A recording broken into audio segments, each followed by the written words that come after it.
Hockey in association with the National Hockey League and the National Hockey League Players Association. Go Sweden! Go Sweden! Take a look in my eyes. Take a look in my eyes. I believe it's do or die. Take a look in my eyes. Take a look in my eyes. I believe it's do or die. I believe that I can, so I will. Come here. And I'm living my dream, but it's real. I believe you compromise to be great. I believe I control my fate. My desire is to take success. I don't wanna be good, I wanna be the best. My dedication platforms my journey, so your challenge it don't concern me. Maintain, move forward like a fool. Always believe I can win, check the score. If my life was a movie, be a thriller. Only what can stop me is in the mirror. Take a look in my eyes. Take a look in my eyes. I believe it's do or die. We fooled them all, boys, with the first 2 games.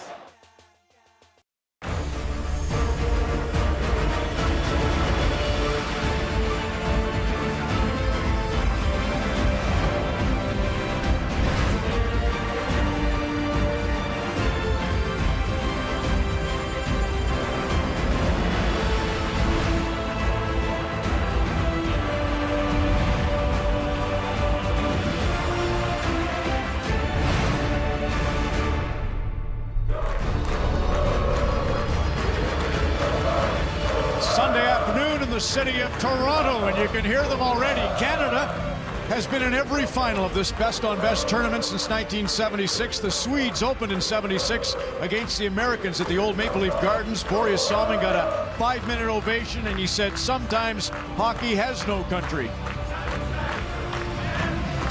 Just great. It's like we're in Stockholm, as Elliot was saying a moment ago. Lots of Swedes cheering on their team against Team Europe, who have 5 Cup winners in their roster, 8 Stanley Cup rings. Zdeno Chara played more games than anybody combined on Team North America. So here we go, 1 grade 8 in 1 semifinal. That was Alex Ovechkin. He's gone. Canada won last night. The other grade 8, of course, Europe faces Sweden. Down to Scott Oak we go. Scott. We're on the improbable or unlikely journey of Team Europe continues. Here is the team that its own coach, Ralph Kruger, says has no past and no future.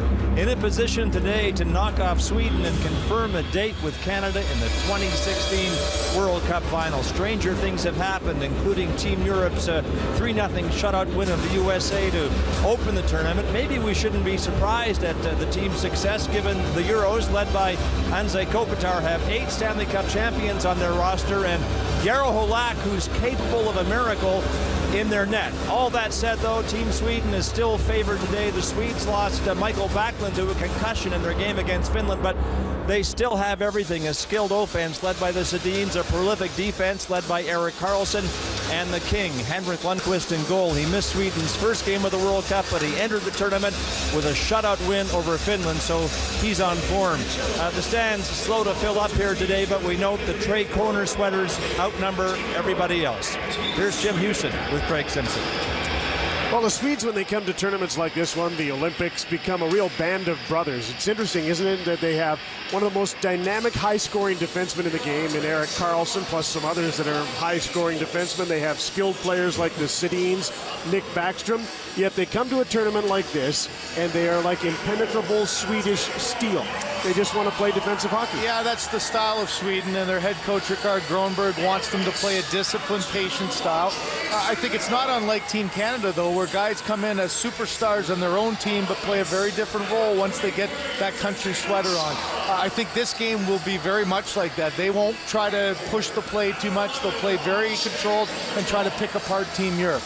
Well, do you give Team Europe a chance in this game then because of the experience they've got and the way they've played in this tournament? Let's remember they beat Team Sweden 6-2 in a pre-tournament game. And if you give them a chance, how are they going to win it? I think they can't play safe. I know that maybe sounds contradictory, but this is a Swedish team that's only given up 5 goals, only scored 7. I think Team Europe takes that same mentality they did in Game 1 against the U.S., where if there's a chance to jump up ice, is there a chance to make a rush, I think they have to do it. If they play safe, I think it plays right into the hands of the Swedish team. One thing we do know, Ron, is that if the Swedes underestimate Team Europe, they'll be in trouble. Terrific, gents. Kelly? You know, even though Team Sweden is the favorite, my gut tells me that Team Europe might sneak this one out. You know why, Kelly? Because this game more than ever is built up the middle of the ice, and Kopitar, Franz Nielsen, Draisaitl, and Belmar can help this Europe team stay in the game. Jay Richardson, our public address announcer. Enjoy.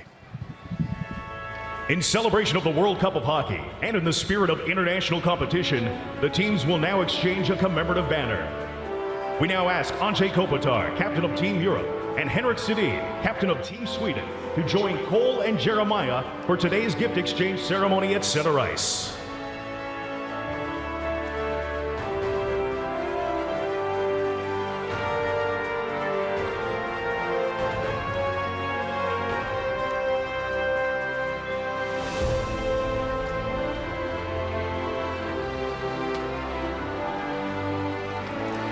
Good luck to both teams.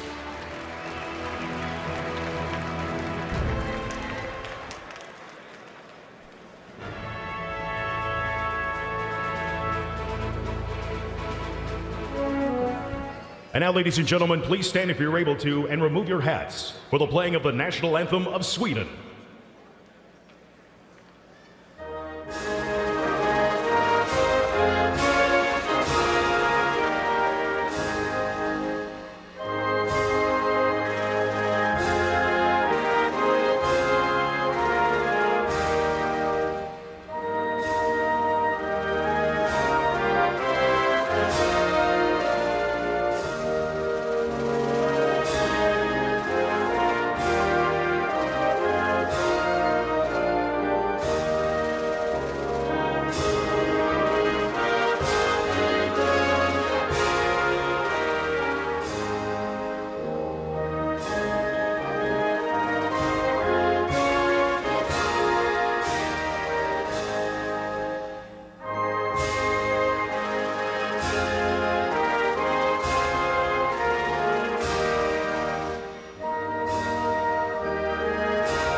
The Air Canada Centre in downtown Toronto is the scene for the World Cup of Hockey.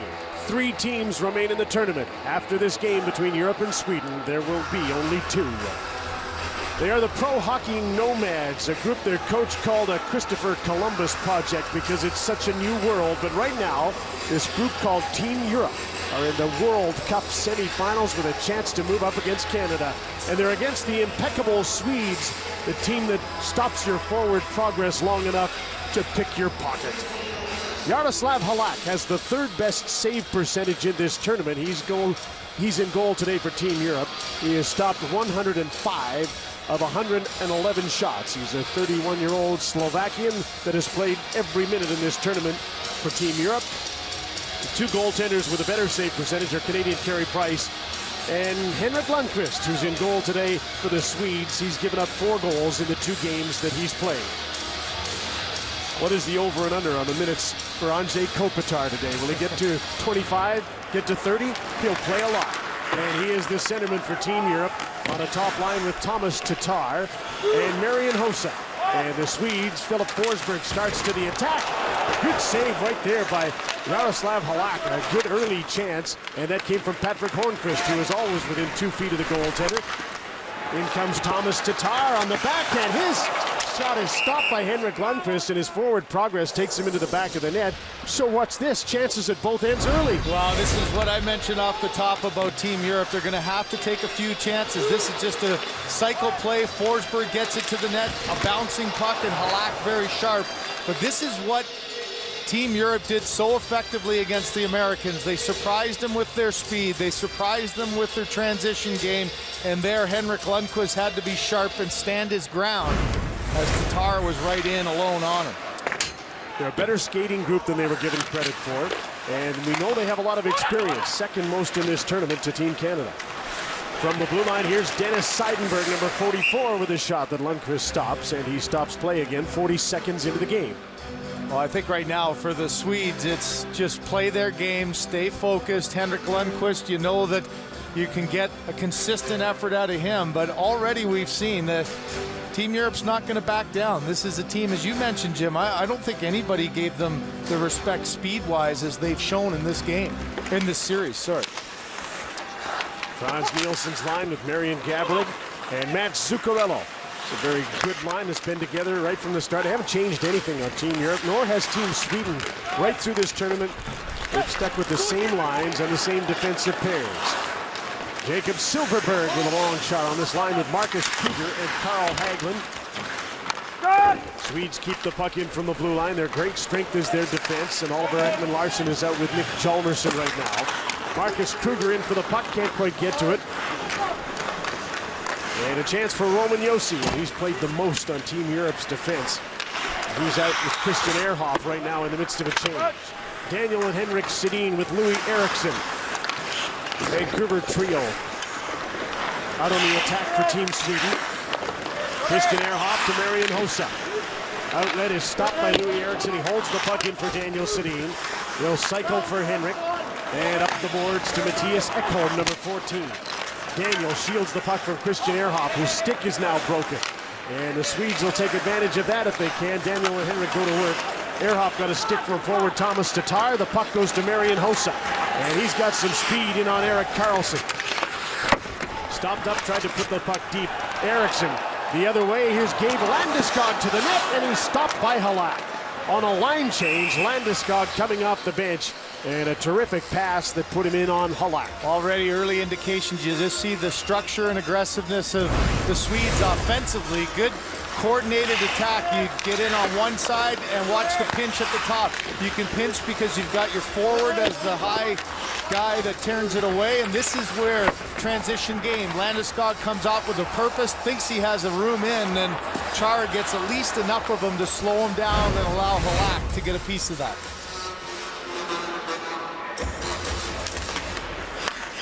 Soderberg won the draw. Victor Hedman with a shot that was blocked. Leon Draisaitl, young Edmonton centers, had a great tournament here. He's number 29 in the middle with Tobias Rieder and Nino Niederreiter on this forward line. Niederreiter comes on now. Frans Nielsen is on the ice as a second center iceman. Zdeno Chara with Andrei Sekera. Forecheck of Patrick Berglund. And Team Europe is out to center. Rieder's got some great speed, but he was steered outside by veteran Anton Stralman and forced to go in behind the net. Stralman and Hedman, a Tampa Bay pair on defense. Both teams change on the fly. 3 minutes in, and there's already been more chances to score than I think we might have expected. Seidenberg. Roman Josi, and up the boards, and Team Europe breaks out. Here's Pierre-Edouard Bellemare for France. He's got Yannick Hansen and Thomas Vanek with him, and Lundqvist makes a save and hangs on. And you've often talked about the unknown with Team Europe, and I think the shock to so many people is just how experienced they are. You think, okay, this Swede team, they've been together, and they've been in the Olympics together, World Championships, but you look at the Stanley Cups at the bottom, the games at the top, and a more offensive-minded European team than even the Swedes. So this isn't a mismatch by any means, and I think this team has really shown so much character, and they have an awful lot to prove and are enjoying their time together. Well, partly because they have a chance to win, and that's not always the case for these players from countries that don't have very big federations. They'd never be expected to be in a semifinal like this if they were playing for their country's teams. And that's something that Ralph Kruger really focused on early with this group, give them the sense that there's what unites you, and your opportunity should be embraced here. Jacob Silfverberg with a little shoot-in. And we'll get to the puck first if Carl Hagelin doesn't beat him. Marcus Kruger's out front for Sweden. And the puck comes back to the blue line. Ekman-Larsson to Nick Hjalmarsson to the net. Halak steers the puck aside. Silverberg right on it, trying to cycle in for Carl Hagelin. Matt Zuccarello from Norway broke the cycle and got the puck to center.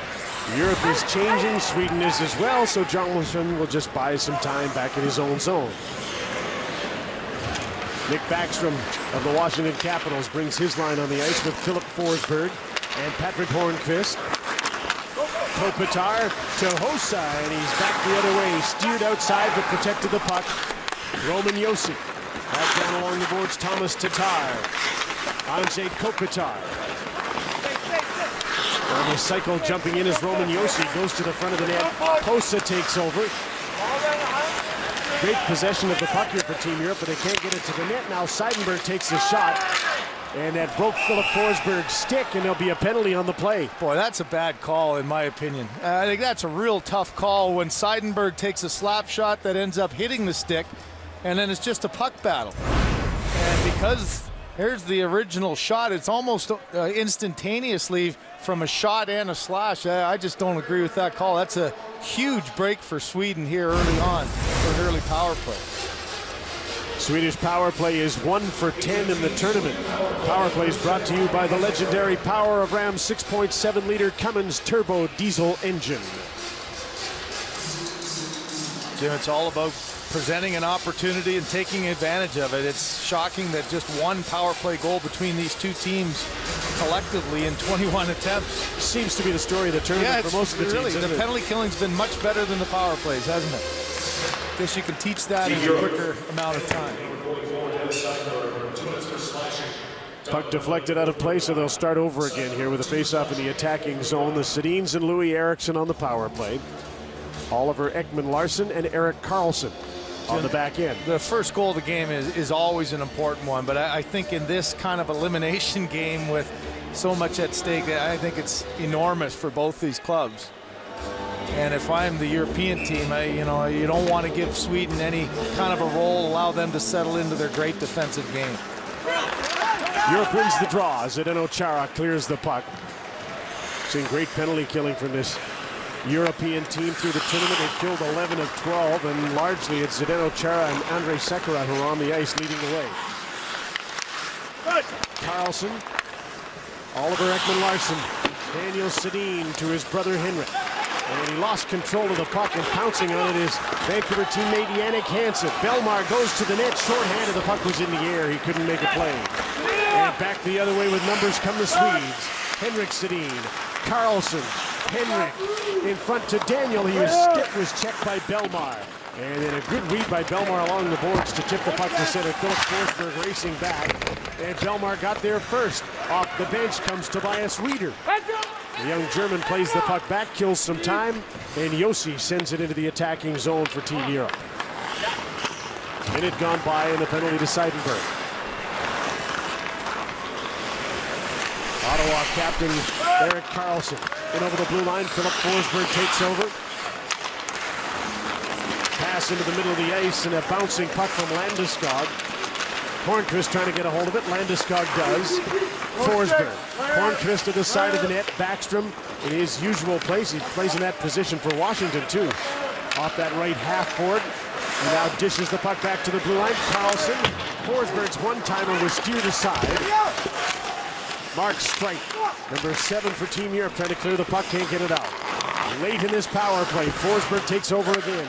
Backstrom now back at the left point. Karlsson takes a shot, just missed the net. He had Hornqvist in front, and that'll pretty much do it in this power play. Seidenberg is set to come back on. And Sweden is now 0 for 1 with a man advantage. We're back to 5-on-5 in a scoreless game. Victor Hedman into the puck, faked the shot, threw it at the net, and Jaro Halak smothers it at the side of the goal. The shots are 3-3, the score is 0-0. This is the semifinal of the World Cup of Hockey, Europe against Sweden. Enhanced his reputation as such. His day job, chairman of the Southampton soccer team in England's Premier Division, which just about an hour ago defeated West Ham 3-0 in front of about 65,000 fans at Olympic Stadium in London. Kruger's also been a member of the Geneva-based World Economic Forum's Global Agenda Council. Top that, any other coach in the game. Clearly, hockey's most interesting man, Jim.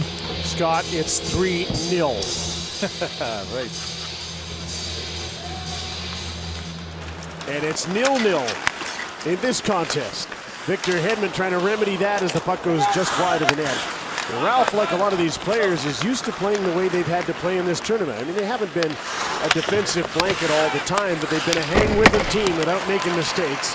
Here's Backstrom with a shot, and Halak made the save. For a long time, Ralph Kruger was the head of the Swiss Hockey Federation and coached their national team, and they had to hang with them a lot to play the big boys, and they did well. Yeah, they knew what style they had to play, and it's just try to minimize the mistakes. There's one errant pass, and look at how quickly Sweden goes back the other way. But to their credit, you mentioned the fact that Sekera and Chara have done a nice job killing penalties. They've been a good pairing defensively, and they at least held Backstrom off and ended up forcing a long shot that Halak handled easily. This has been a line for me, Jim, the Nilsson line that right from the get-go in the first game against USA has shown a lot of speed, a lot of offense. Franz Nielsen of the Red Wings, Marian Gaborik of the LA Kings, Matt Zuccarello of the Rangers, been together since day one. Zuccarello tipped the puck in deep, Lundqvist out to play it. Gaborik trying to work his way out front, and he did, and Lundqvist stopped his attempt to jam the puck in. And Patrick Berglund gave Gaborik a shove. The fifth season is when kids dream big. That's why we're a proud sponsor of the World Cup of Hockey, with over 8,000 community teams across Canada. Well, Marian Gaborik in on a hard forecheck, and I like the fact that you get inside position on Berglund, take it to the net hard, and a heads-up play by Lundqvist. I think Lundqvist thought Gaborik was going to go the other side of the net and responded quickly to get to the short side.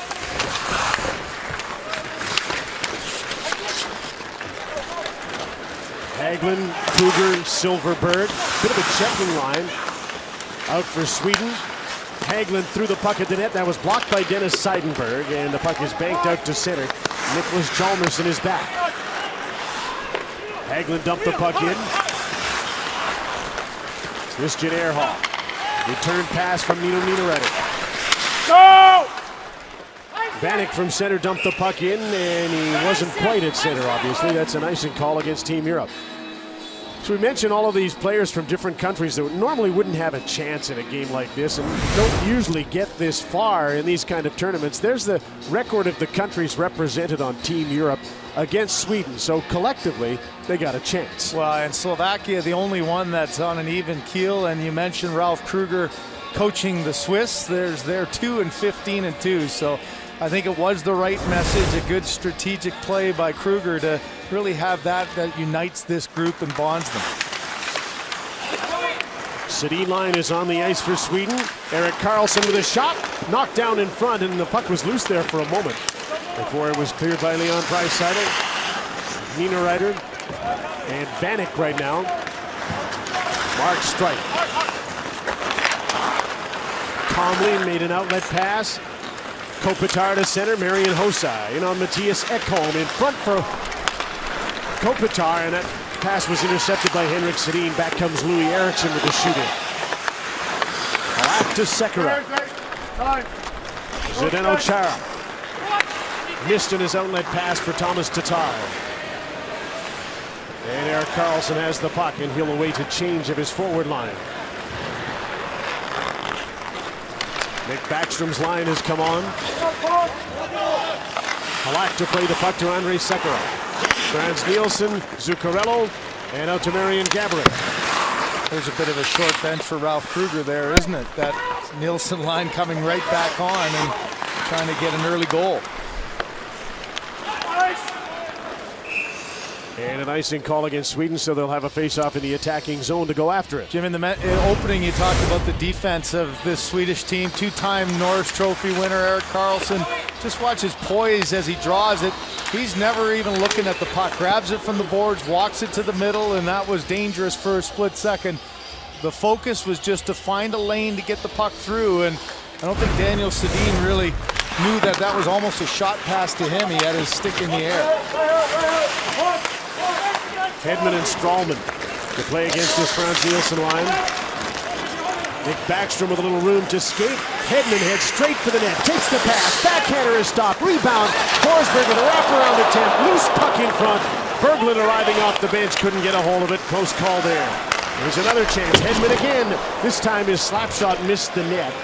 So it's not as though Sweden doesn't allow its defensemen to get into the rush like Hedman did there, but there's always somebody backing them up. Really pick their spots. Carl Soderberg onto the attack. Threw the puck blindly in front of the net. Jannik Hansen gets out to center. Belmar is with him. So is Thomas Vanek. There's a pass for Belmar. Nice defensive play by Hjalmarsson. Hansen's checked along the boards. Centering pass. Belmar just missed the net. Streit holds the puck here. Oliver Ekman-Larsson up the boards. Landeskog with a backhand dish. And Carl Soderberg has the puck. They'll advance it for Gabe Landeskog. He gathered in a bouncing puck.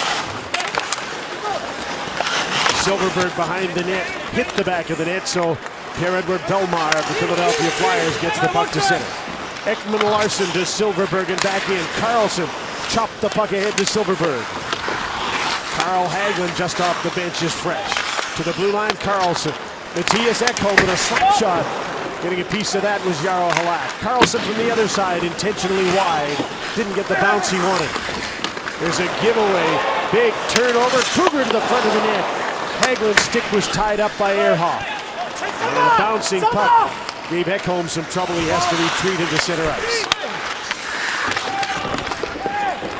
Silverberg to Carl Hagelin. Turns against Chara. Sekera follows and gets the puck for Team Europe. Up the middle, Niederreiter. Leon Draisaitl.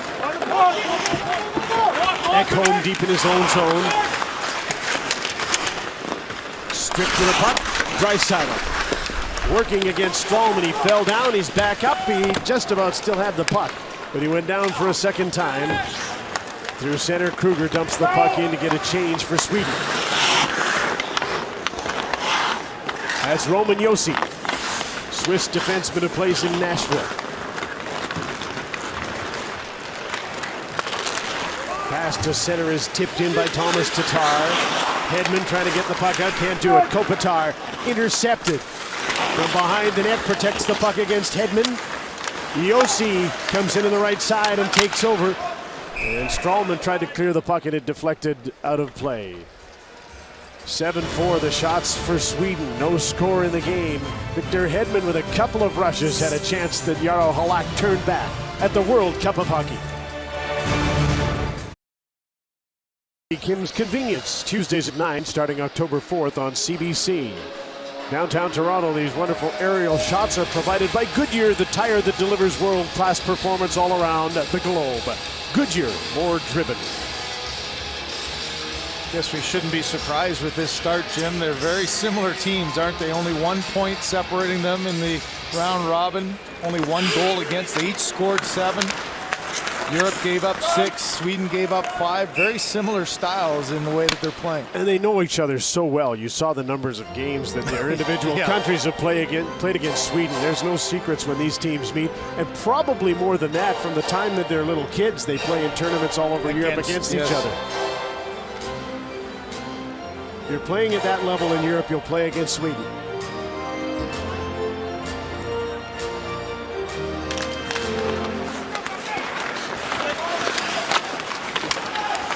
A lot of these players played in Sweden because for players for nations like Norway and Denmark, that's the place to go when you get old enough. So if you're playing, say, at the midget level, 15 and 16, you leave your country and go to Sweden.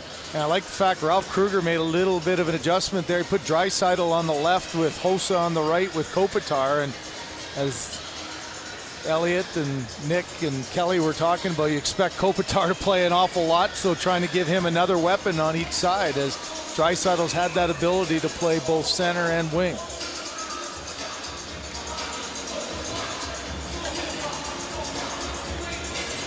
Sedin's come on here. Frans Nielsen will take the face-off. And the Swedes got a winger win. Carlson to the side of the net. Henrik poked the puck out front. Daniel had his stick tied up and couldn't get a shot. And And Roman Josi leads the breakout for Team Europe. Gaborik goes to the net. The puck goes deep. Ekholm is back. Zuccarello checking him. Daniel Sedin for Louis Eriksson. Racing up on the play is Erik Karlsson. Drives wide. Looking for someone in front. Goes to the blue line. Ekholm's shot rattled off a couple of sticks. Daniel with a wild shot just wide of the net. Henrik Sedin. Erik Karlsson. Side of the net. Eriksson couldn't bury that. There's a slap pass again from Karlsson. Henrik Sedin. Eriksson kicks off and gets some room in front, and he gets a shot that he fanned on. Ekholm to the side of the net. Too hot to handle for Henrik Sedin. Karlsson gathers in the puck. Takes a wrist shot, hit a skate in front. Louis Eriksson pounces on it. Good shift here for the Sedins and Louis Eriksson. Dennis Seidenberg trying to end it. And finally, Team Europe gets out of its own zone. Zuccarello's on his own. His line mates are changing. So he gets the puck deep, delays through the puck in front. It didn't get to Belmar. Gabriel Landeskog. Turned back at center. Belmar with the shoot-in. In with Jannik Hansen and Thomas Venk. Back home to Patrick Berglund. He got into the tournament when Michael Backlund got hurt. Backlund is gone with concussion symptoms. Gone back to Calgary. Belmar and Hansen team up to get the puck into the attacking zone. First man back is Nicholas Chalmerson. Berglund tripped up by Belmar. Puck's held into the blue line. Zdeno Chara wanted that tip. Instead it's deflected to the boards defensively. Jannik Hansen holds the puck here. Team Europe's turn for a good shift in the attacking zone, and they're changing with the pressure on. Draisaitl stepped off the bench and got the puck and got it deep. That's a couple shifts in a row that Belmar line, the quote-unquote fourth line, has had a good offensive zone shift. Draisaitl's back with his regular line mates Reeder and Niederreiter now. Here's Carl Hagelin. Caught from behind, still got the shot. Niederreiter was checking him, and Halak made the save. Mike Babcock, his team is in the best-of-3 final, and his coaching staff are here for a look at Team Europe and Team Sweden at the World Cup of Hockey semifinal. First NHL exhibition game is being played today, which tells us the season can't be far away. It begins on the 12th of October with a doubleheader on Sportsnet. You'll open Rogers Place in Edmonton. We'll see Austin Matthews' first game for Toronto in Ottawa, and the NHL's regular season on Hockey Night in Canada begins on Saturday, the 15th of October. 8-4 the shots for Sweden. No score in the game. First period of the semifinal. The winner of this game meets Team Canada in a best-of-3 World Cup final. First game of that will be Tuesday. Patrick Hornqvist for Team Sweden played the puck to center. Thomas Tatar, Anze Kopitar, and Marian Hossa with a regroup for Team Europe. Roman Josi steps up, played the puck back to himself off the boards. Tatar comes over to help. Marian Hossa, watched by Anton Stralman. Protects the puck, nobody's better at that. And dumps the puck in the corner. Hedman is there against Tatar. Philip Forsberg to center. Hornqvist can't find the puck in his feet. And he'll dump it in and start a change. Slovenian Anze Kopitar. Gaborik. Turned back by Matthias Ekholm, who flips the puck to center. Here's Henrik Sedin. He and Daniel and Louis Eriksson have had a couple of really good shifts in the attacking zone. See if they can duplicate the last one. Right now they don't have the puck. It's Marian Gaborik with the puck to center. Into the middle, Mark Streit. From behind him, had to gather that puck in to get his shot wide. Zuccarello off the boards in front of the net. A bouncing puck eluded Frans Nielsen's touch. Zuccarello again. Another pass and another miss for Nielsen. Christian Ehrhoff just threw the puck in the corner. Nielsen's checked. 3-on-2 through center. Daniel Sedin back to Henrik. Halak steered the puck aside. Zuccarello flipped the puck in the air to center. Erik Karlsson awaits its arrival. And again delaying while in front of him a forward line changes. Tip in for Gabe Landeskog. Halak out to meet the puck. Yannick Hansen starts out on the right wing. Belmar driving the middle. Vanek coming up late.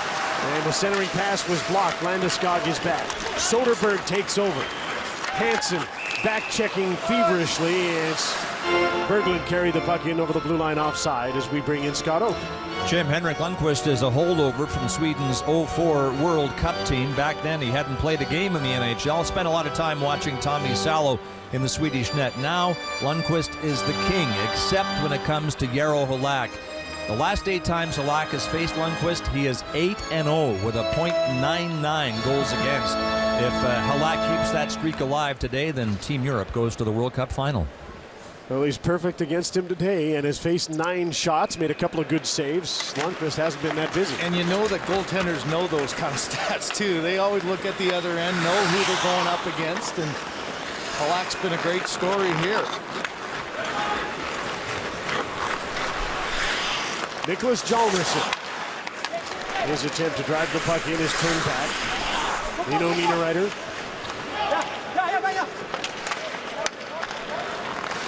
Oliver Ekman-Larsson. Nicholas Hjalmarsson up the middle, knocked down by Draisaitl, and Roman Josi has the puck. Dennis Seidenberg slowly to center. Niederreiter got checked. Haven't been many body checks in this game, and Oliver Ekman-Larsson just threw one. Philip Forsberg off the wing, snaps a shot. Halak got a little piece of that. Backstrom holds the puck in. Forsberg again had his pocket picked. And out comes Draisaitl. Chara is with him, headed for the net. And in behind it to get the puck. Settles down the bouncing puck to the blue line. Sekera can't hold the line. Tatar had to wait. And Niederreiter offside.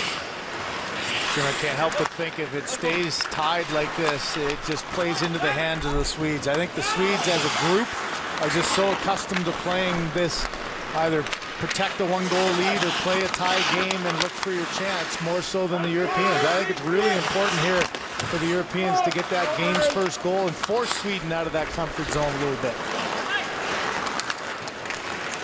Just as they did to the Americans. They scored early on them and then they scored often because they got them back on their heels and running around a little bit. Didn't know what had hit them. Josi with a shot. Didn't get through. Kopitar's shot. Lundqvist is down and he makes the save, and Team Europe just about got that first one. Yeah, there's your close call there. And Henrik Lundqvist, you could tell the goalie's body language, whether he's confident on his shot or not. This one gets deflected right in front of him. Bit of a turnover. Lundqvist can't see it for a split second, and a backhander that goes off a body in front, and Lundqvist just held on. It's one of those you hope you have, and Lundqvist looked behind him once. Watch that quick peek behind him, thought it might have been dripping past him, but he was able to squeeze that elbow and hold on. Went off Victor Hedman just in front of him and just about caused some trouble. Kopitar took the backhander.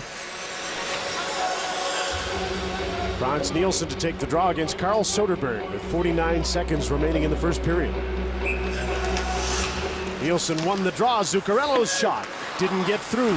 Hit Gaborik in front. He's hurting a little bit. Here's Soderberg. In on the left wing, his centering pass. Nielsen touched it. Seidenberg took it. And Team Europe is out through the middle.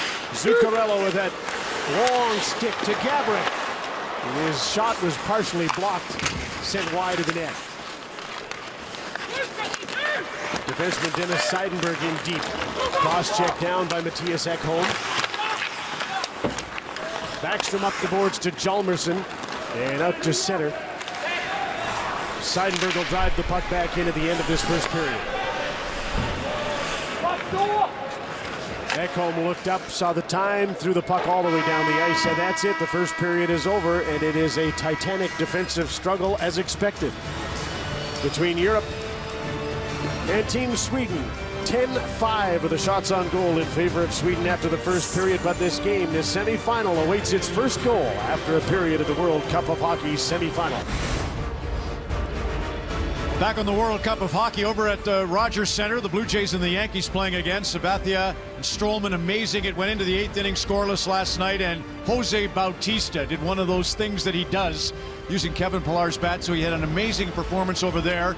You had an amazing performance here at the Air Canada Centre as Canada won over Russia 5-3. Ken Holland of the management staff joins us. And Ken, thanks first of all for coming by again. It's just great. And you were saying there was a real key moment in last night's game for your victory.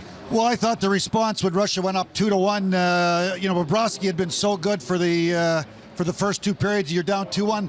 I think in this tournament, one of the things you're really concerned about, obviously, is there's so many goalies that can beat you, and it looked like Bobrovsky was having that kind of a performance. And I thought our ability to tie the game 2-2 and get to the intermission tied instead of being down 1 and letting the Russians feel good about themselves was a key moment in the game. And we talked after the game. I know Mike Babcock said he addressed the team and said, just keep doing what you're doing, and obviously with the first 10 minutes of the third period, we were able to score 3. But I thought this goal was the key play, the key goal of the game for us. Why were you guys so effective in shutting down Malkin and Ovechkin? Well, I thought we did a tremendous job of taking space away. I think anytime you've got great players, you have to take their space away, and I thought we were on the right side of the puck. We didn't give them any space.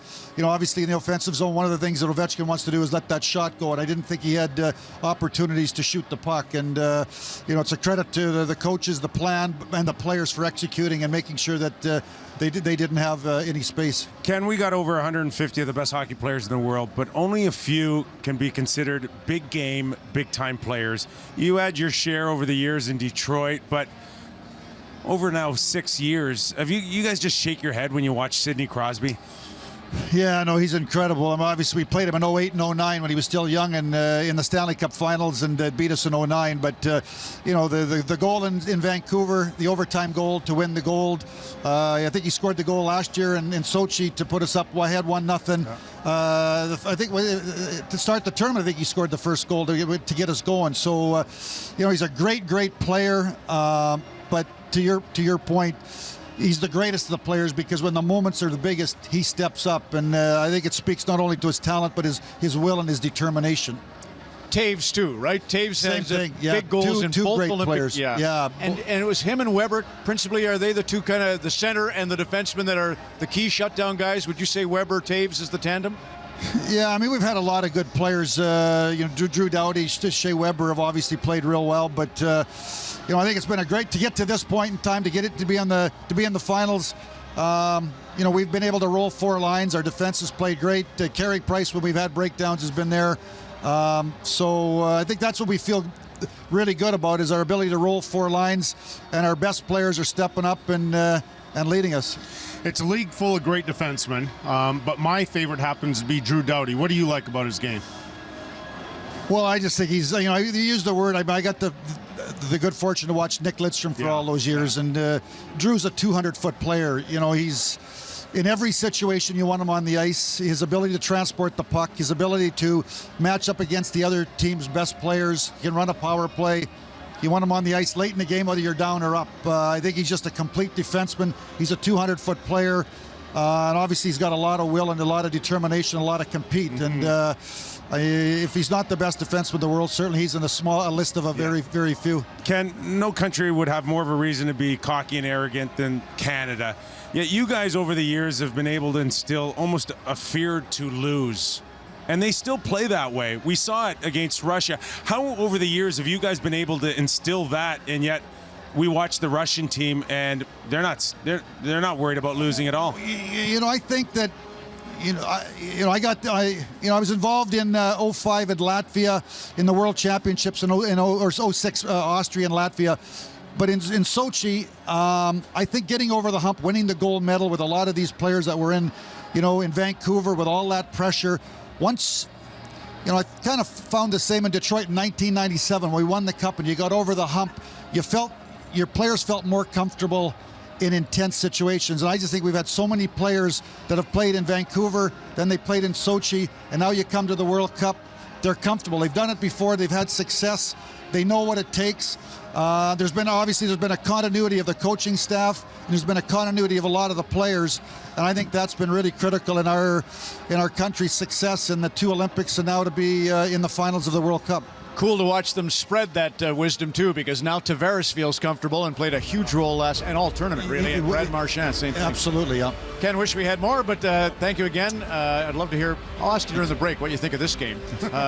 Team Europe versus Sweden, and then Elliot will pretend it's his idea. Former Kitchener Ranger standout Gabriel Landeskog and Scott Oakes. Scott. Gabriel, if you consider Team Europe's roster and the players on it who many times for their own nations have faced Sweden, so they know your team, you surprised that we saw something of hockey's version of a chess match in the first period? No, not surprised. I think that knowing how they want to play, they want to tie it up in the neutral zone and go for odd man rushes, and now we were trying to play the same game almost, but whenever they had the puck, so it was a bit of a stalemate there, and we kind of just stood around, waited for each other. But at the same time, it's a World Cup of Hockey semifinals, and nobody's going to give an inch to the other team just because you want to play beautiful hockey. So I think we definitely got some things to improve on in the second, but we'll have to go up and rest in now. Your team is very comfortable playing a tied game, waiting for the other one to make a mistake. The longer this game stays tied, does it play into your hands? I think so. I think for the first 10 minutes of that period, I think we control the play, and we had some ozone time and had some scoring chances as well. But we definitely don't want to just wait around for them to score the first goal and then get going after that. We want to keep pushing and keep working them down low and hopefully get a power play out of it. Thanks for your time. Much appreciated. All right. Thanks, Scott. Keep working them down low, and a couple of chances, and we'll touch on that with Nick in a moment. But Elliot first, Team Europe. Well, as Landeskog said, they want to keep pushing. We know Team Europe likes to sit back. Kopitar's shot in the last 49 seconds was their first in 12 minutes. I don't know if they can potentially do that. I think you got to pressure Lundqvist a bit more than that. And as you said earlier on, they started to carry the puck in a little bit more, maybe to try to create something, Nick. And a patient game. You got to wait your chances here. At times, if you're the defense, you want to lure into maybe going in down deep. But in the meantime, you allow your forwards to really wait it out here. Backstrom had a ton of pressure on him. It left Hornquist, but I like this play right here. I think Vancouver fans certainly can look forward to this. No better 4-foot passers than the Sedins. Eriksson missed his shot, but you got to respect the wraparound, and that's why Louis Eriksson had that opportunity. Not many chances generated, so I think that, you can't take a bad penalty. This could come down to one power play. And I did ask Kenny Holland about the first period. He said, I missed the forecheck. That's the one thing missing from the way these guys play the game. 0-0 after 20 minutes of the World Cup of Hockey semi number 2. Tonight on Sportsnet and CBC, it's Canada versus Europe or Sweden. Marian Hosa's 37, Zdeno Chara 39. They played for Slovakia for decades. Recently, Hosa lamented the decline of Slovakian hockey. Only 12 Slovaks played in the NHL last season. So these two and 4 others from their country joining Team Europe, if they wanted to be competitive here, made perfect sense. Hosa and Chara, good friends. They live on the same street in Trenchon. So in the event of the NHL not going to the next Winter Olympics, and if these two are going out of the international arena today, it's kind of appropriate they go out together. Jim? And they've got a chance to stay in this tournament the way this game has gone as well. A pretty even game. The Swedes might have had an edge in the first period, but only just. They outshot them 10-5. Not sure what you'd have for scoring opportunities in the game, Craig. Not a lot. And usually you look at the hit totals and you say there's a few gratuitous hits, but an absolute zero goose egg for Team Europe in that first. You don't see that very often. And a generous 7 for Sweden. Yeah. Two teams that want to own the neutral zone, wait for the other to make a mistake, and so far, no one has. Anton Strålman has the puck for Team Sweden. Nicholas Backstrom with a crowd forming in front. It includes Patrick Hornqvist, who's usually there. Forsberg was right beside him. Victor Hedman in deep. Philip Forsberg stripped to the puck by Marian Hosa. Andrei Sekera. Andrzej Kopitar on the ice. Sekera goes up the left wing boards to Hosa. A little tip into the middle. Kopitar. On a change, just got the puck deep. Marian Gaborik trying to get a hold of it. He does. His wraparound was stopped by Lundqvist, who had his left pad down on the ice. Zuccarello. Frans Nielsen.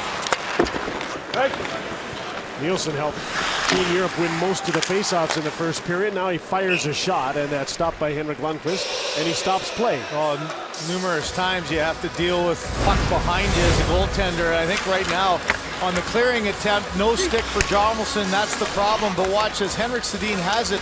Lundqvist could have just relaxed for a split second, but a little strip of the play by Gaborik.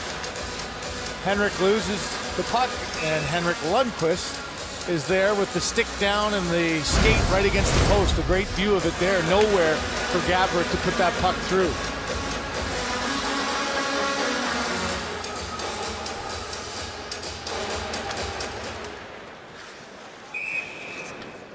The puck disappeared. Puck never even hit the ground. Oh my God. It must have fallen into somebody's glove. They looked at each other like, are you going to drop the thing? It wasn't on the ground. That was great. Kruger and Belmar. Belmar won the draw. The shot didn't get through to the net. Fighting to get loose is Jannik Hansen, and he's got the puck. Pierre-Edouard Belmar hooked the puck to the net off the skates of Nick Hjalmarsson.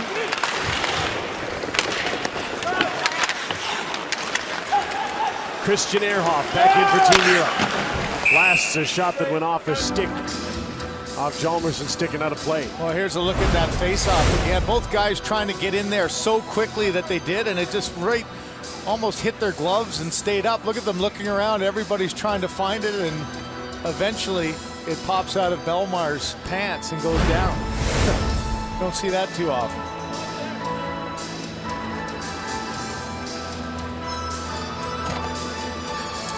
Andrzej Kopitar watches from the bench. Leon Draisaitl is the centerman right now with Niederreiter and Reeder against the Sedin line.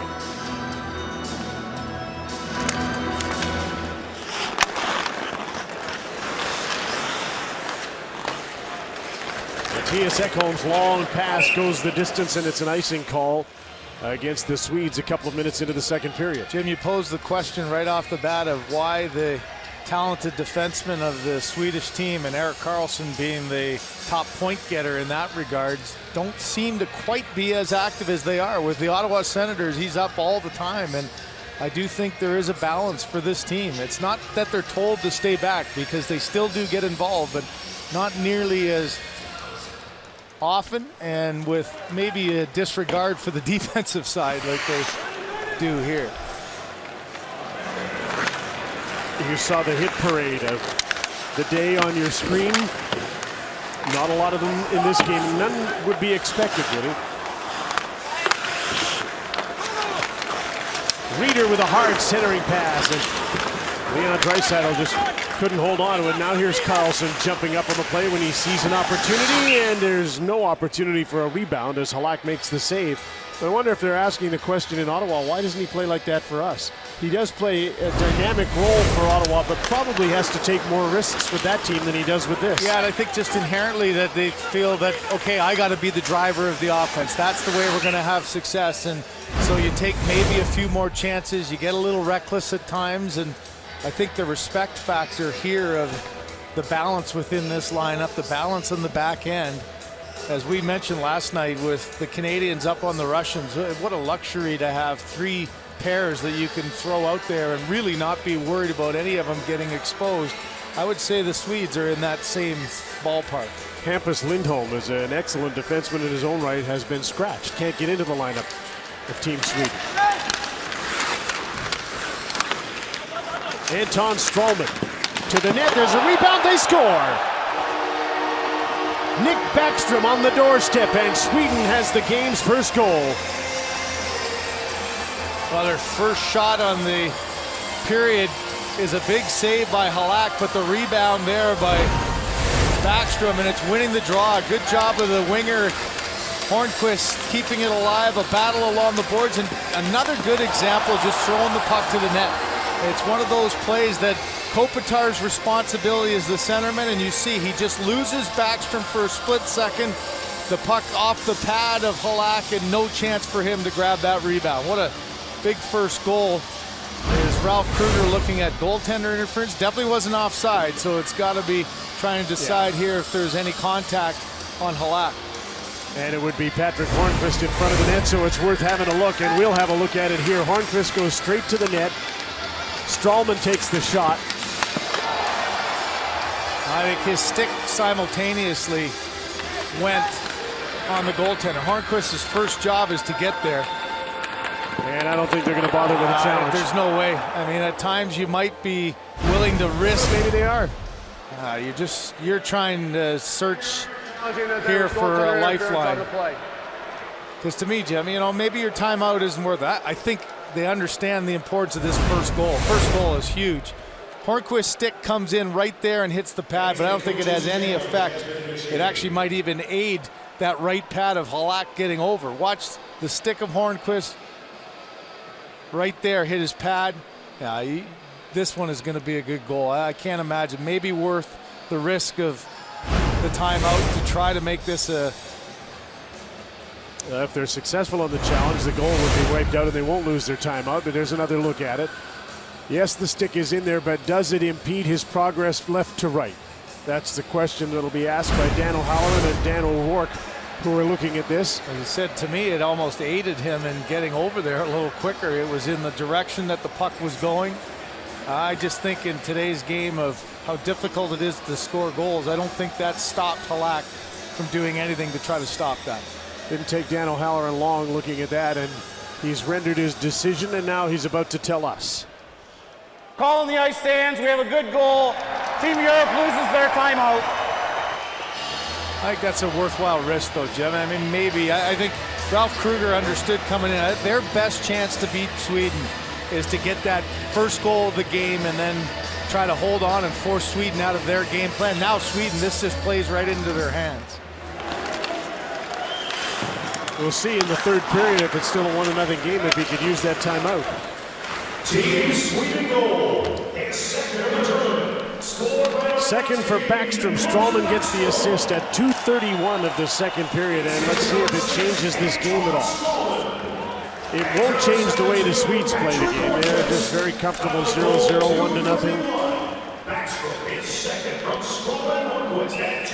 And an offside call against Team Europe as they try and get back in over the blue line. They'll make a change here. Yeah, I think right now the key for Team Europe is to now just find some energy and maybe have to push a little more. You heard in between periods Gabe Landeskog say, well, maybe we have to open up a little bit more. We're a pretty cautious group, and I think this is the game plan that Sweden had all along. Get that early lead, play under control, don't take too many chances, and I think it forces Europe now to ramp their game up to a little bit of a higher level.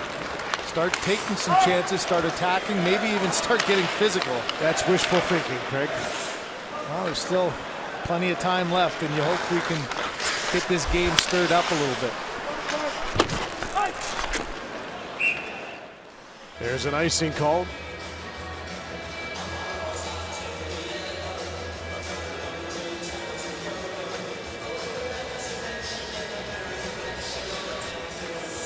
Get the PlayStation 4 bundle now. Play NHL 17, the most exciting EA Sports NHL ever on PS4. Carl Soderberg won the face-off. Jumping in after the puck is Tobias Rieder. He'll cycle back to Draisaitl. The centering pass, tipped by Niederreiter. The puck got to the blue line, not out. Mark Streit keeps it in. Draisaitl. Rieder with a shot. There's a penalty coming up. It'll be against Hjalmarsson as Niederreiter got wiped out in front, and it's a tripping call against Hjalmarsson, who can't believe it. But Team Europe gets a power play here with a chance to tie this up. Yeah, really important opportunity here for Europe. And, you know, the cycle down low, get bodies in front. Let's have a look. Niederreiter, oh, there was. Hjalmarsson got the stick right on his right foot. Look at the positioning in front, top of the blue, and just the stick to foot, down goes Niederreiter right in front of the officials. So a real sense of urgency here for Team Europe to get something going on the power play. They're 0 for 11 in this tournament. The Swedes have killed every penalty they've taken, all 8 of them. Team Sweden penalty number 4. And they start this penalty kill off by clearing the puck the length of the ice. Kopitar's out on the power play. Thomas Vanek, Marian Hossa. Hossa carries the puck. Kopitar joins him in the attacking zone. Marian Gaborik comes off the blue line. Back to Hossa. Yossi with a one-timer, his stick abandoned him. Then a chip shot trying to bank the puck in, and Lundqvist lost his stick. Gabbard just tried to bank it off it. Yossi'd gone to the bench for a new stick and had to race back into the play. Here's Hedman, short-handed, reaches out and tried to get the puck to the front of the net and couldn't. That broken stick causes all sorts of problems. How about Yossi closing the gap there, though? Great skater. Once he got his stick, boy, did he ever turn the afterburners on to get back. Vanek protects the puck and then lost it. Louis Eriksson sends the puck down the ice. Halak left the puck there for Kopitar. Zuccarello off the bench. Kopitar stays on the power play. Chara is offside with 50 seconds remaining in the Hjalmarsson penalty. The broken stick for Yossi almost created a good opportunity. He's got a one-timer all set up here, but the puck goes behind and gets back to the front that Vanek can't quite get it. That creates a chance for Kruger, but look at how quickly Yossi closes the gap, then comes back yet again to help out his goaltender, make sure it stays to the outside. He's had a great tournament. Really important to this European team. Plays more minutes than any other defenseman. Mark straight to center right now. Max Zuccarello takes over. Leon Draisaitl there with him. Swedes break up the play, and that's a defenseman leading the rush. 2-on-1. Matthias Ekholm took a shot, and Streit got back and blocked that. Deflected it to the end boards. Carl Hagelin short-handed in deep. Streit starts the puck to center. Draisaitl stops up. Fred Zuccarello. He was poke-checked by Carl Hagelin. Zuccarello back in, squeezed off of the boards by Oliver Ekman-Larsson. What a good penalty kill for the Swedes. Draisaitl holds the puck in. Hjalmarsson's back on. And the European power plays 0 for 12 in the tournament, and the Swedes are perfect at penalty killing. You heard some yelling down there on the ice surface. It was the European bench. I thought Ekman-Larsson could easily be called for interference there. The puck was long gone, and he squeezed out Zuccarello.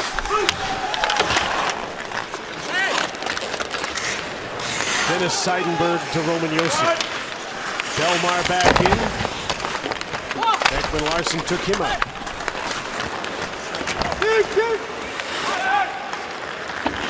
Jannik Hansen shoots the puck back in for Team Europe.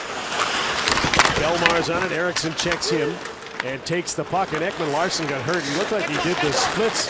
He's slow to get up. His leg got caught up with whoever it was he was checking, and he's in some trouble on his left leg. He's not putting any weight on it. Back in comes Team Europe. Reeder with a shot, and that's deflected out of play, and that's a big loss if Oliver Ekman-Larsson is hurt. Nick Backstrom on a rebound of an Anton Strålman shot has the only goal of the game. Sweden's ahead of the World Cup semifinal. Okay, I'm all right. Watch him lock skates there with Tobias Ryder, and then goes down and just catches himself at the last second as Belmar's skate sort of stopped his, and he almost went down and back on it, and looks like he just barely caught it at the last second. And hopefully we'll see him back. Swedes break out. They have a 1-0 lead on a goal by Nick Backstrom, his second of the tournament. And he's on the ice right now with line mates Hornqvist and Forsberg.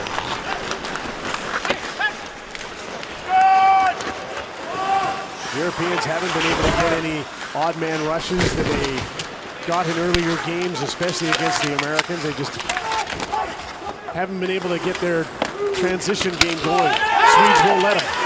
Tatar just stepped on the stick of Backstrom and purposely broke it. Mark Streit. Roman Josi with a shot. Blocked by Hornqvist. Again, Streit has the puck. Feeds it into the middle. That was behind Kopitar. Tatar missed it. Streit with another blast.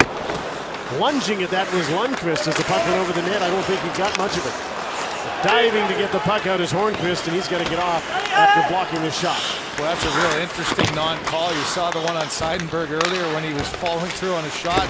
That was a purposeful step by Tatar right on the stick of Backstrom, and it created two good chances off of it. Certainly got the attention of everybody who was on the ice. And now we got a penalty. Against Team Sweden.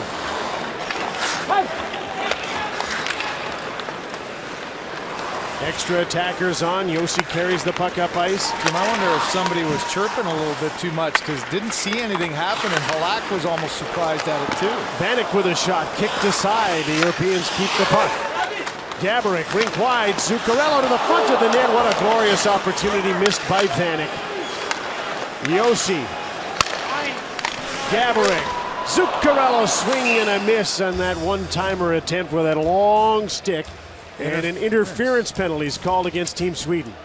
Well, here's how the whole sequence started in the corner, battling for a loose puck. You can see Kopitar's got a man pinned. Tatar looks down and says, the guy just broke it. Everybody yelling and screaming. Backstrom now the centerman without a stick, and that created 2-3 good chances. And it ends up being Philip Forsberg who gets the interference call at the other end of the ice.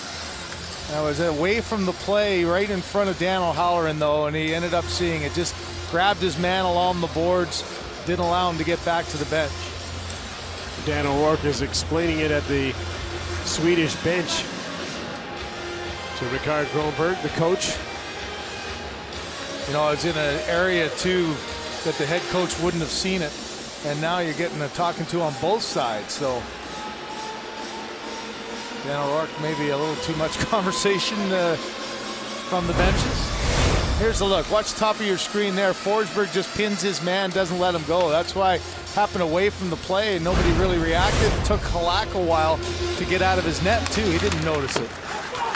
Team Sweden penalties number 9, Forsberg. 2 down the penalty, 837. Forsberg, 2 interference at 837. Second power play of the game for Team Europe. Frans Nielsen, Zuccarello. Zdeno Chara in deep on the power play, and it'll go to the front of the net. There's a different look from Team Europe, where the Boston Bruins used to do it, with Chara parked in front of the net and a big shooter at the blue line. Christian Ehrhoff, Zuccarello. Ehrhoff takes the shot, just about worked. I don't know if Chara tipped that, but he certainly was an impediment for the goaltender. That was interesting. Halak played it rather casually too, didn't he? He sure did. But he knew that nobody was around, and probably if he'd panicked and gone after it, he might have knocked it in. Jumping up, Victor Hedman takes the shot. Halak makes the save.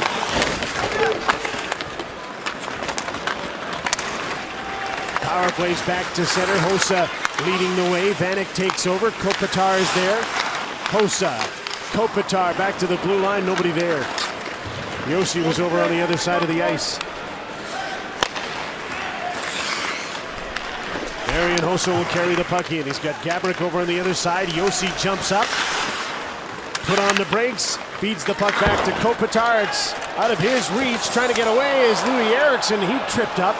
They both went down, and Kopitar was the first to get up and get the puck.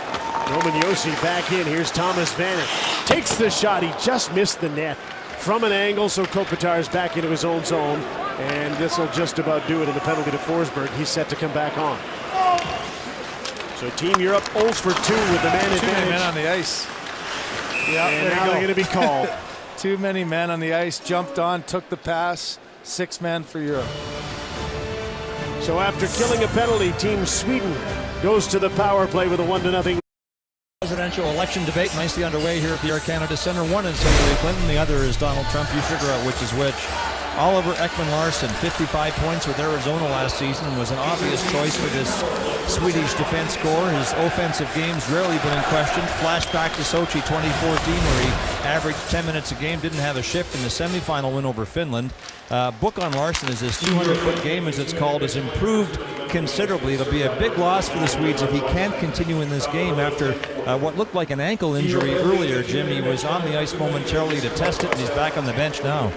Yeah, he just tested it in the TV timeout. He would normally play the second part of the power play, so we'll see if he gets any of that action. Philip Forsberg to center. Nick Backstrom, the goal scorer, carries the puck in. Landeskog fed the puck across. Backstrom has a hold of it after a deflection. Here's Erik Karlsson. He's got a screen in front. Hornqvist parked in front. Forsberg takes a shot, missed the net. Good hand high by Backstrom. He knocked that puck out of the air. And nobody's moving. Karlsson, Backstrom, Hornqvist in front. A giveaway, and Belmar takes it. And shorthanded Jannik Hansen gets to center and dumps the puck in on Henrik Lundqvist.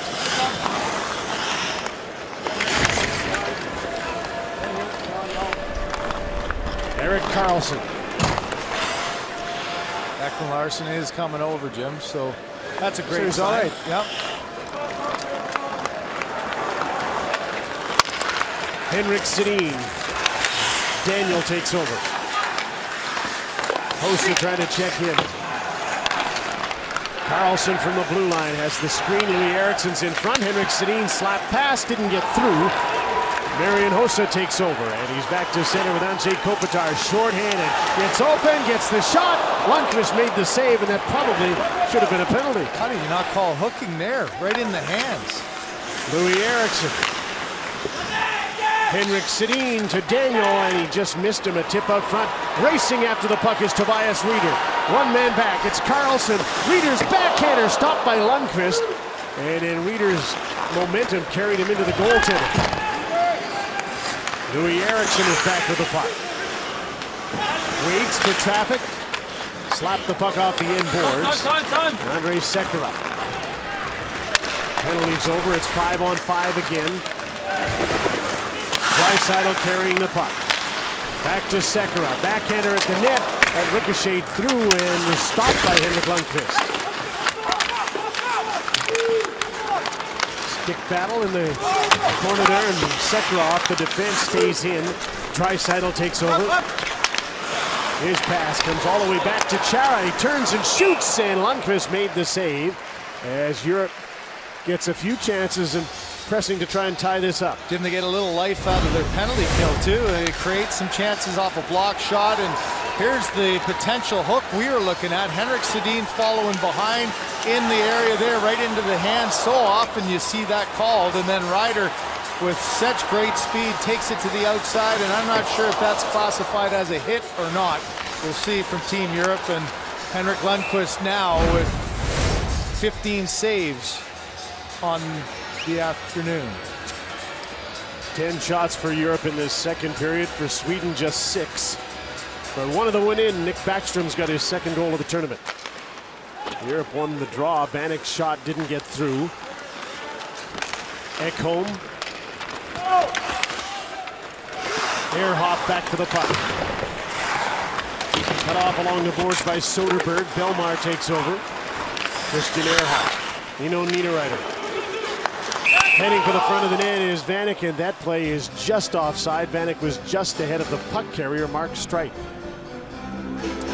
The explosive new series, Shoot the Messenger, kicks off on October the 10th. Don't miss the action. Mondays at 9 on CBC.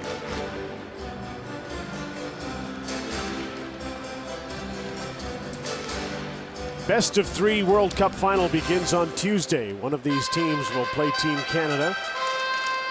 Sweden with a 1-0 lead and comfortable playing with that kind of lead. Long pass to center. Tipped in by Hornqvist. Yossi's the first man back for Team Europe. Marian Hossa. Dennis Seidenberg jumps up. Made a nice move to get away from Hjalmarsson, then lost the puck, and now he's got to get back. Hornqvist chasing the puck. Josi gets there first. Held into the line. Hjalmarsson just flipped the puck to the corner. Hornqvist is there against Seidenberg. Philip Forsberg. Into the middle. There's a shot just wide by Hornqvist. Backstrom left the puck on the boards. Roman Josi takes over. In off the blue line, Mattias Ekholm overskated the puck and let Forsberg take it to the front of the net. A bouncing puck.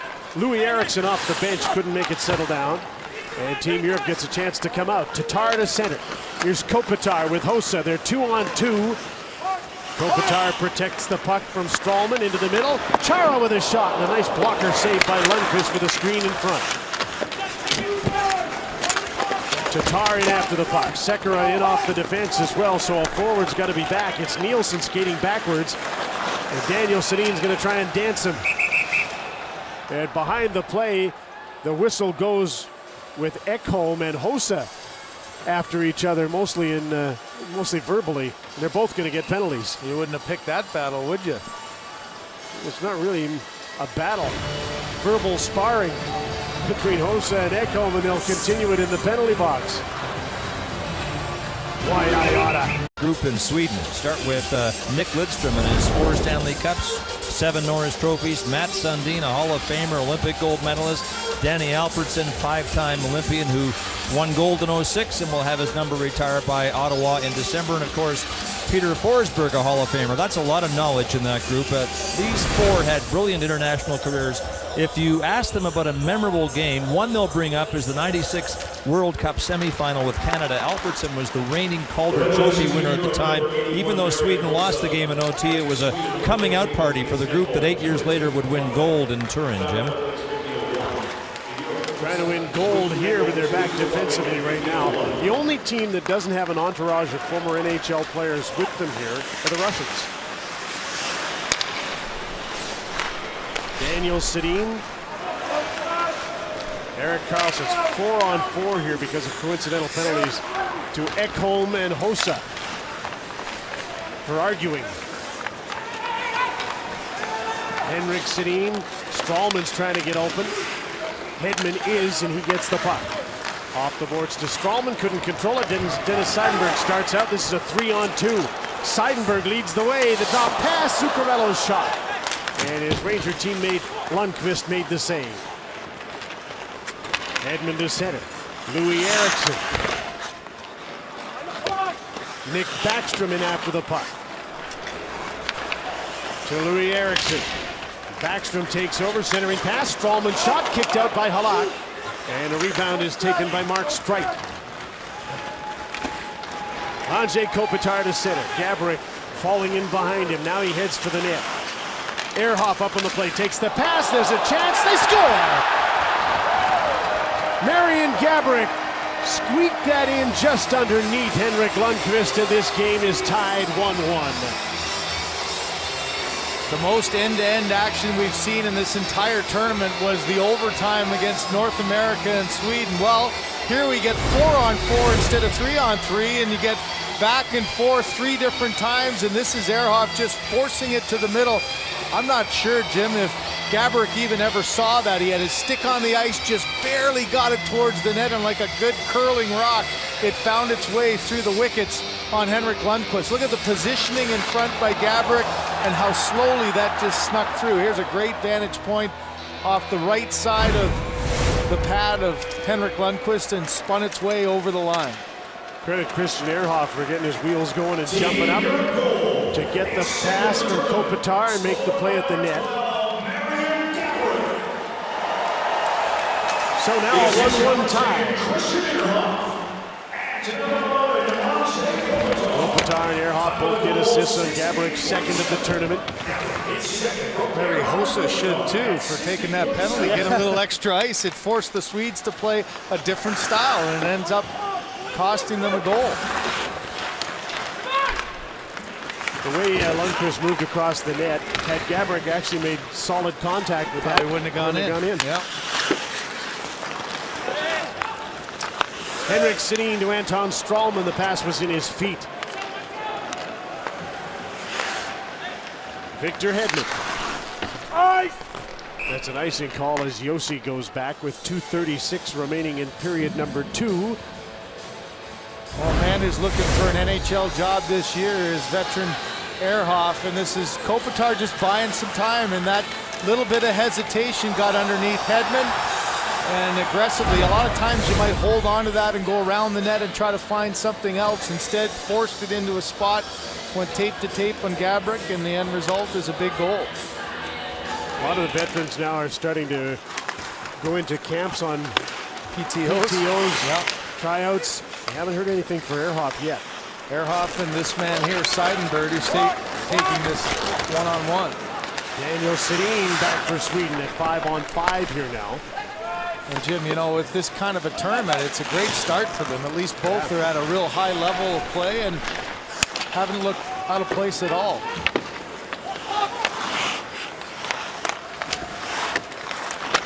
Hedman to Erik Karlsson. Karlsson gets up the ice in a hurry. He's headed for the front of the net, gets a return pass into the slot, quick shot, and a nice save by Halak on Patrick Hornqvist. Back the other way. Kopitar's pass is too hot to handle for Marian Gaborik. Gaborik taking a shift now with Hossa and Kopitar. A little more offense on the ice. It's interesting this period. Halak's been more of the bystander. He's been watching his team start to put some pucks on net. That one, a right-handed shot, and Hornqvist wasn't able to get all that much on her. You could see the ref cam, perfect vision of it. But nice rebound control of Halak. Get it out of harm's way, keep it to the outside, and let his D go back on transition after the save. Backstrom won the draw. Karlsson, Philip Forsberg. Ekholm walks in and shoots. That's blocked by Mark Streit. And Hossa got to center against his arch enemy in this period, Ekholm. Ekholm got the puck and shot it back in. Here's Christian Ehrhoff. Ekholm and Hossa at it again at center. And Ekholm won the battle again. Streit to Tatar and in deep. Ekholm is back. Nick Hjalmarsson backhands the puck to center.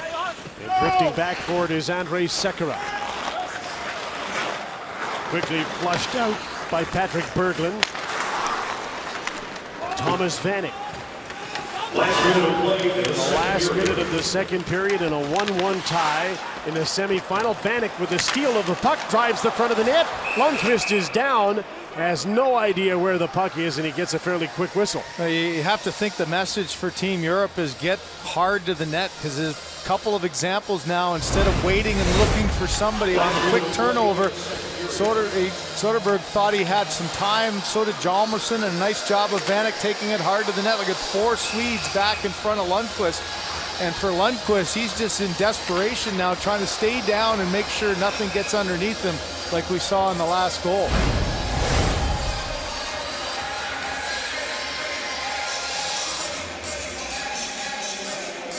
Vanek's going to take this draw on his strong side against Marcus Kruger.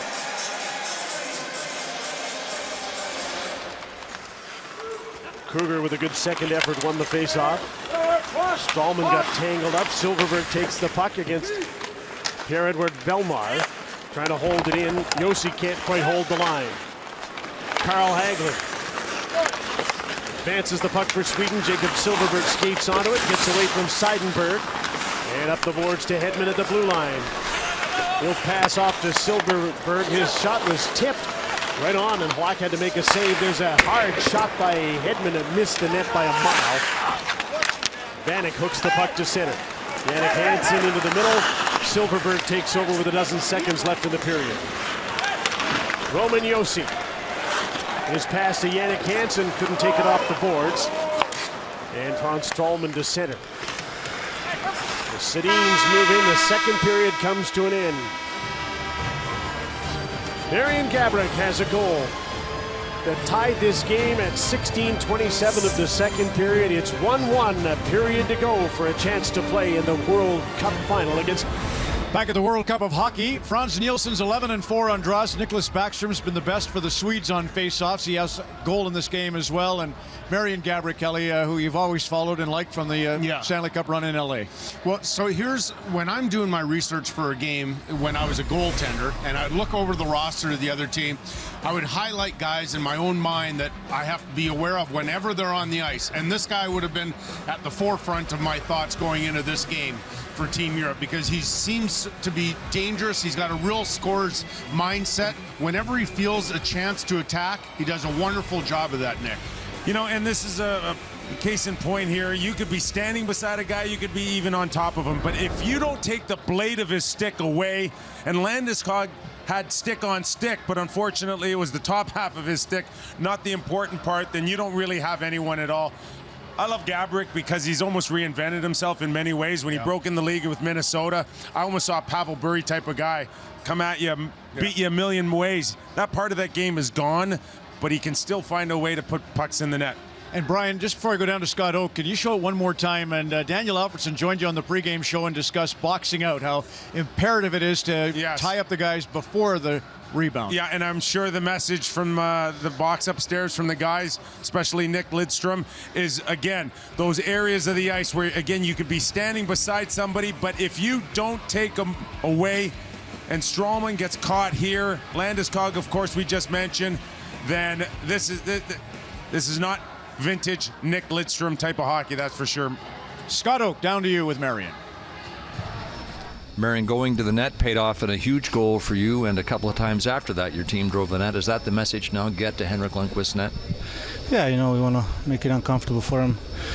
I think we've done that a couple of times and just have to keep doing it. They're a dangerous team, and that's how we have to play. Just try to drive the net and make it uncomfortable.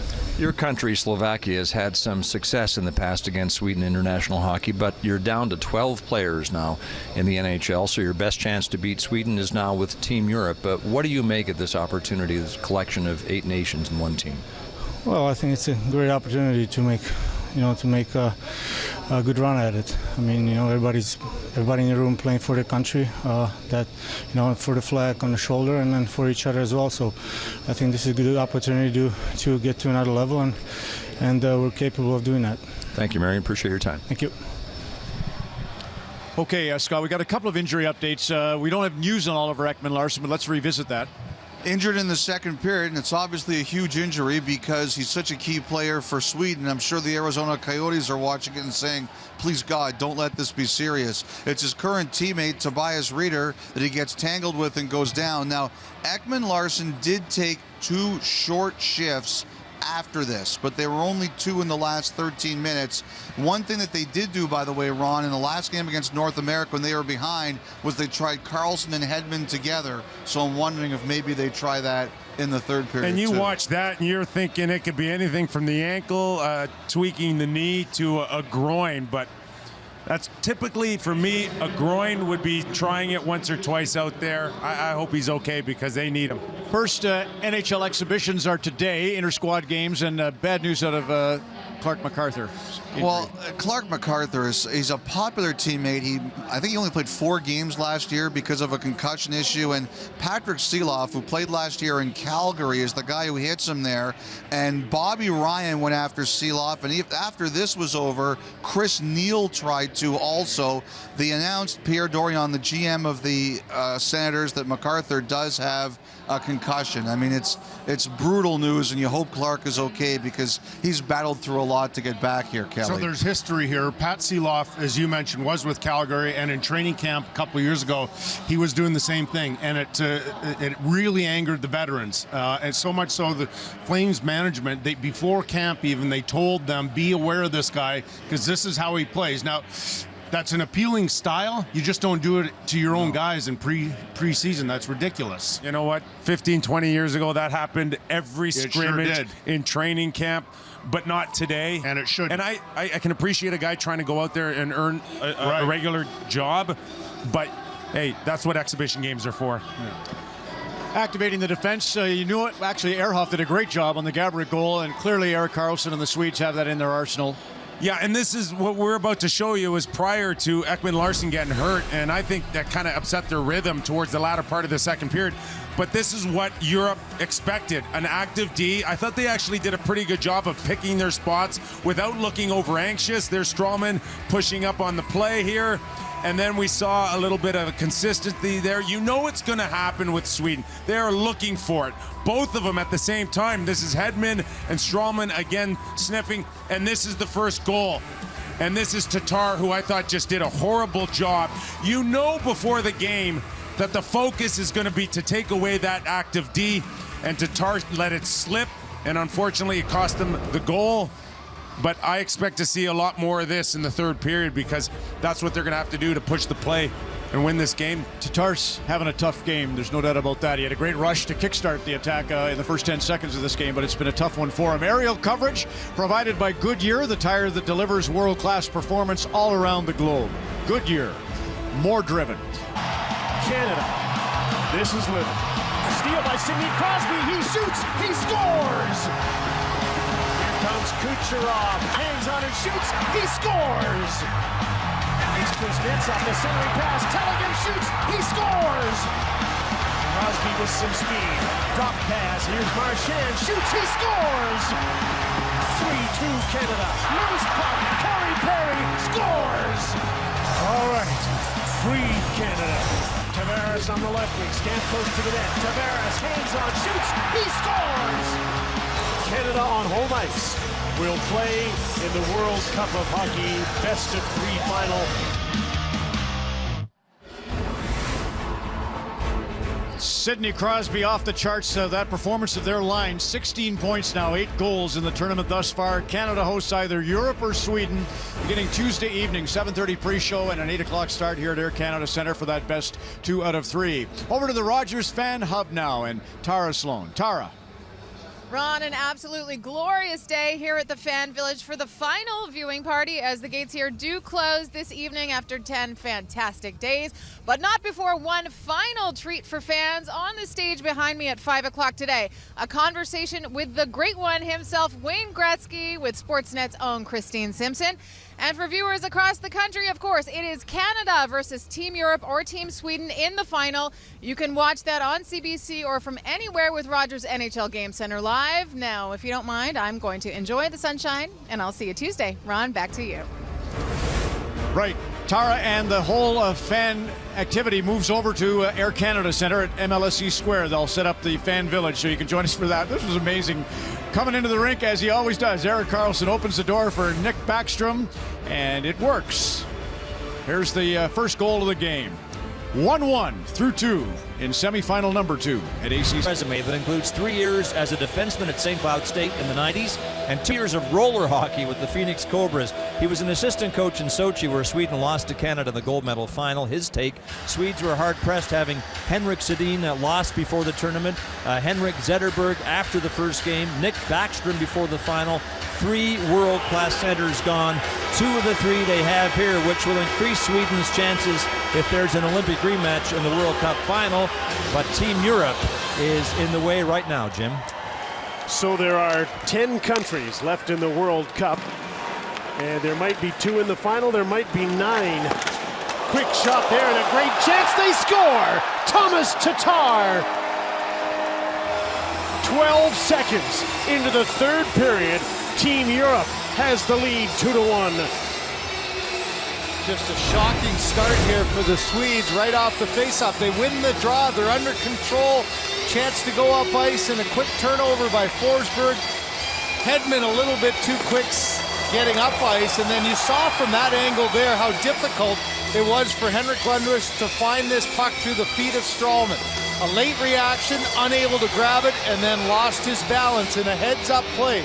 Tatar kept his legs moving, tracked that puck. Lundqvist maybe thought he had it a little bit around, and just a little chip up and over the sprawling netminder. Thomas Tatar's first goal of the tournament, 12 seconds in. What will that do to the Swedes now? They've got some offense, but they've been content to play defensively. Now they need to crank it up a little bit if they're to make the final against Canada. Tatar got his own rebound. Sekera will get the assist. And Team Europe starts out with the lead. A bouncing puck to center. Matt Zuccarello. Franz Nielsen, he's had a pretty good day today. Stripped of the puck. Stralman got the puck ahead. And now Eriksson will regroup. He's with the Sedin twins. Matthias Ekholm. Henrik Sedin tips the puck in. Jaro Halak.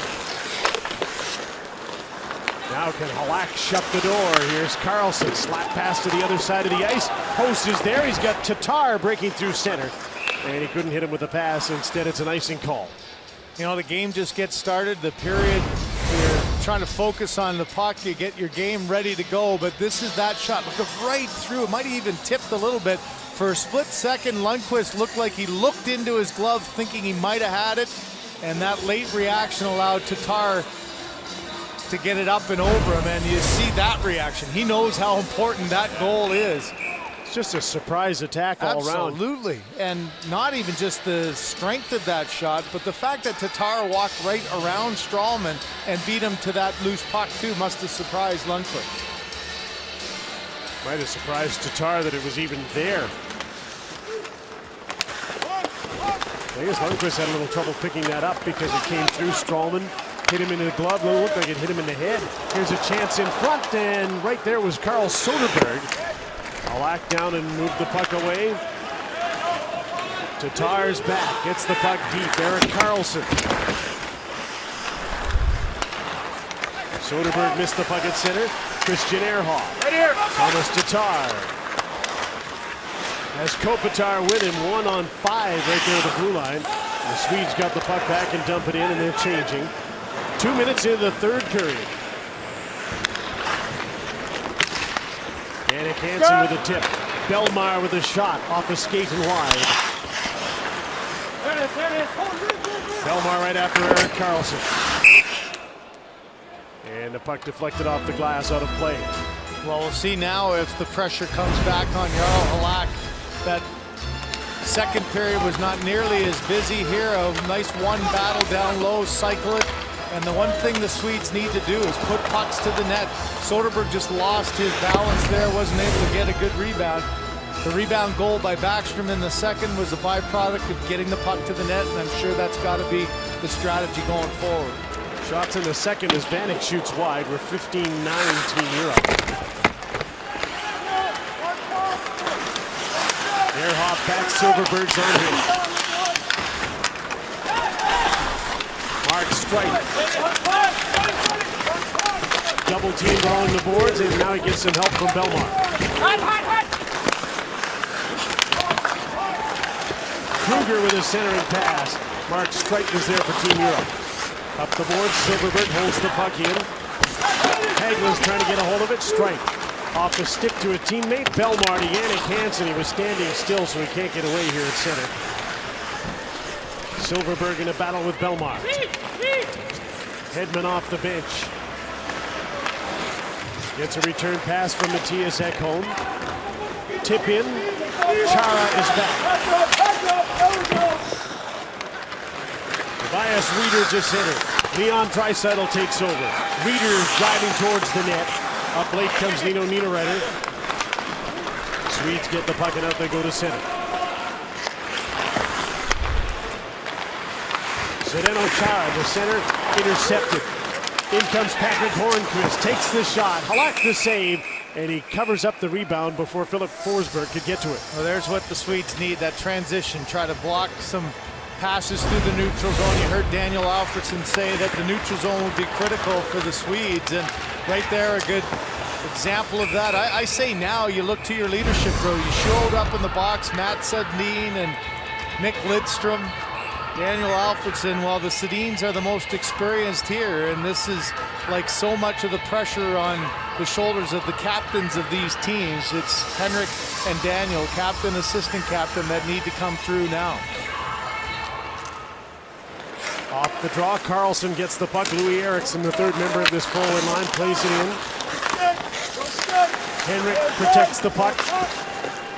Back to the blue line. Ekholm's shot was blocked by Matt Zuccarello. Karlsson flushed out by Marian Gaborik. Daniel with the shoot in. Henrik's after the puck. Roman Josi beat him to it. Frans Nielsen has Zuccarello ahead of him. Couldn't get the pass by Karlsson. In a phone booth, he gets possession. Got away from a couple of members of Team Europe. Played the puck deep. And there's a hooking call here. Zuccarello can't believe it's him. He's looking.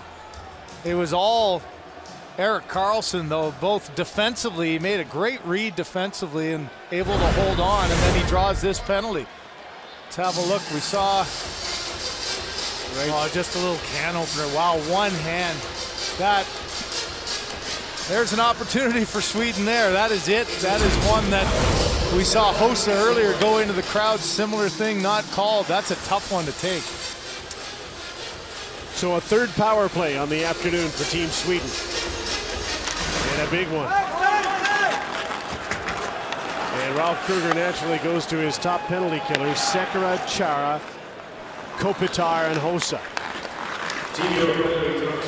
Erik Karlsson leads the Swedish power play to center. The drop back, Nick Backstrom. Just onside, Gabriel Landeskog, Patrick Hornqvist.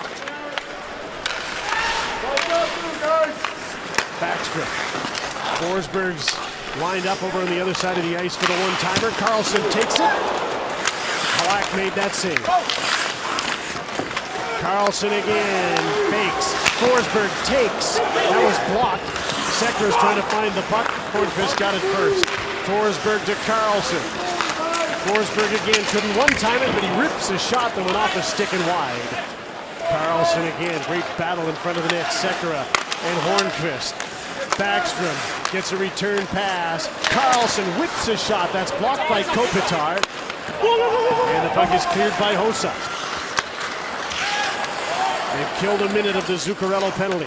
They've got a penalty killing change. Sekera's stick was broken. He was playing with it. He realized it was broken and dropped it. Good heads-up play. Would have been another penalty. There's a drop pass to Louis Eriksson. Henrik Sedin. Ekman Larsson. Anton Stralman. And into Henrik Sedin. He's got Daniel in the slot. Eriksson screening. Daniel missed the pass.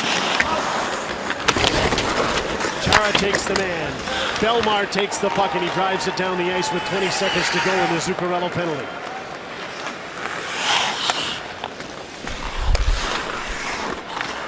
Oliver Ekman Larsson. Season opening and skates to center. Henrik to Daniel. Henrik Sedin to Ekman Larsson on the other side. Stralman, penalties over, takes the shot, big rebound. Henrik shoots it off the side of the net. Karam to Louis Eriksson. He couldn't get control in front, but he got the puck back. Daniel Sedin to Henrik out front. Louis Eriksson can't get a shot. Daniel can't get the puck. Ekman Larsson whips one at the net. It took a crazy bounce, and Halak is able to make the save. Another penalty kill for Team Europe. They have the lead. Some close calls around the net. Halak with a big save there, and the rebound went to Henrik Sedin. They're unsure of their NHL futures, seriously contemplating going home for good. Good thing for them and the Canucks, they didn't. They went on to superstar careers in Vancouver and continue to represent Sweden, won Olympic gold for their country in '06. Tomorrow they turn 36, so they're closer to the end of their careers than the start, Jim, and like others, they're aware this could be their last international appearance. They don't want it to go down this way. Behind by a goal in the third period to a team that has no past and has no future. There might be a future in the World Cup final for this rest of this tournament.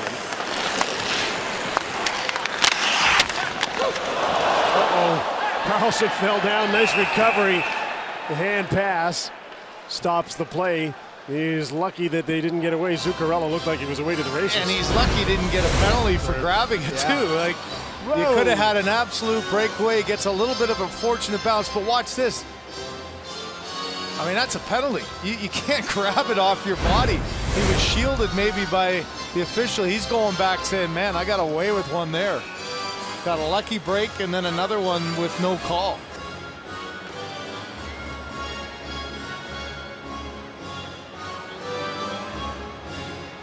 Kopitar against Marcus Kruger in the faceoff circle. Kruger won the draw. Team Europe's been good on faceoffs. Kopitar and Frans Nielsen's been excellent today. Nick Hjalmarsson, Oliver Ekman Larsson. Up the middle, Hagelin couldn't tip the puck in. Ekman Larsson will try and carry it in, dumps the puck in behind the net. Ehrhoff is back. Thomas Tatar, and he tipped the puck, didn't quite get it out. Hjalmarsson held the puck in. Jacob Silfverberg chased and knocked down by Ehrhoff. Three Swedes below the goal line. They come up with the puck. Hagelin, centering pass doesn't get through. Strike got knocked down. The puck is loose. Kopitar trying to clear it. Ekman Larsson is in deep. Silfverberg backing them up. Fires a shot. Whiffled into the corner, and Hagelin along the boards. Battling with Ehrhoff to strike and out to center.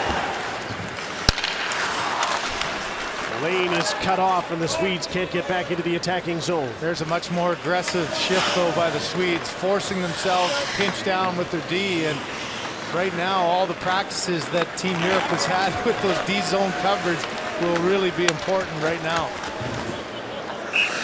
Defend, defend, defend. And then the rest is left to Halak. Yeah, absolutely. And you try to defend the middle to take away those cross-crease passes. That's when you get into trouble. You mentioned 3 Swedes down low, all in the attack mode. Could cycle and protect the puck, but Streit does an excellent job. Kopitar's right there, calmly gets it out of harm's way, and that's the key. Can you make plays under pressure and not turn the puck over to give the Swedes a chance? Sedin's on here. Ekholm jumped in and got the puck off the face-off. And all of Team Europe was back, and they get out of their own zone. Jannik Hansen. The shoot in, Belmar hustles in after the puck. Hansen awaits its arrival on the boards and holds it in. In the feet of the referee. Vanek around on the boards. There to get the puck is Daniel Sedin, and he flips it down the ice. Sekera is back. Chara into the middle. Belmar to Vanek and in deep. Both teams changing. Carlson and Hedman are together again. Carlson's going to change though. In comes Landeskog through the puck into the corner. Wanted it tipped in front from the blue line. Stallman's shot. He fanned on it. Belmar blocked it. Great pass. Here's Vanek streaking in alone. Just off the goal line. Swept off the goal line by Anton Stallman that keeps us at 2-1. Remember that one. Lundqvist stopped it, but the puck was going to get by him into the net. And if the Swedes are going to take some chances, Team Europe might get a few more of those. There's a great stretch pass by Niederreiter, but you mentioned an excellent defensive movement there by Stallman coming all the way back. And the pace has really picked up here now. There's some urgency in the Swedish game. And that of Team Europe. Up the middle, Leon Draisaitl trying to get to the net. Gets the puck in deep in a battle with Ekman Larsson. And Ekman Larsson starts back the other way. Less than 10 minutes to go in the third period. Hornqvist shoots the puck in. Halak skewed it to the corner. Mark Streit is there. Off the glass and out. Hjalmarsson to Hornqvist out of his reach. Ehrhoff played the puck back. Mark Streit plays it out to center. Who wants it? Where is it? Backstrom, Hjalmarsson, Hornqvist. Forsberg wanted the puck. Now he's got it. Sekera came back and checked it. Marian Gaborik out of his own zone. Frans Nielsen cuts into the middle. His pass for Gaborik, it escaped. And Nielsen has to regroup. Gaborik again. Zuccarello's up at the attacking line. A turnover. In comes Philip Forsberg. Snapped the shot. And the long reach of Chara got out to deflect that out of play. Thomas Vanek with a chance to make this 3-1. A terrific pass from Niederreiter. Vanek looked like he had Lundqvist beat. Stallman saved the day for Sweden. We fooled them all, boys, with the first 2 games. Well, that was Anze Kopitar as Team Europe beat the USA in its opening game of the World Cup, referring to Europe being soundly beaten by Team North America in its first 2 pre-tournament games. Not sure fooling anyone was part of the plan, but Team Europe came into the World Cup 33-1 long shots, and now is 8 minutes and 50-odd seconds away from going to the World Cup final, Jim. Jaro Halak just had to make a save off the faceoff on Daniel Sedin. And he'll likely get busy here down the stretch. 8:46 to go in the third period. The busier the better for Halak. He's been accustomed to having a busy night. He read that one through the bodies of Henrik and Anze Kopitar and calmly knocked that one away. But you're right, down this last 8.5, you can expect everything to the net from the yellow and blue. Ekholm jumps up and dumps the puck in. Sedin still on the ice, playing against Kopitar's line with Rieder now on the wing. He heads for the net. Tobias Rieder with a tip. Hossa. Rieder Jumping in off the blue line, Sekera. There's the shot by Reeder, and that was stopped by Lundqvist. Reeder for a shift here at least takes Tatar's spot on this line after Thomas Tatar scored a goal 12 seconds into this period to give Team Europe the lead. Here they come up the middle. Anze Kopitar carries the puck on Ekman Larsson, and Ekman Larsson tipped that over the glass and out of play. Find out what school is really like. This is High School, Sunday nights at 8, starting October 2nd on CBC. Another good push by the Europeans here. A little cycle down low and a quick shot that once again Lundqvist unable to hold on to, but just batted it down, made the save. Vanek won the faceoff for Team Europe. Lundqvist let the puck go. Hjalmarsson up the boards. Now he's got to turn back for Team Sweden. Hard stretch pass goes all the way down the ice. Hagelin will beat this out. There won't be an icing call. Jannik Hansen flips the puck out. He flipped it onto the Europe bench, and that stops play.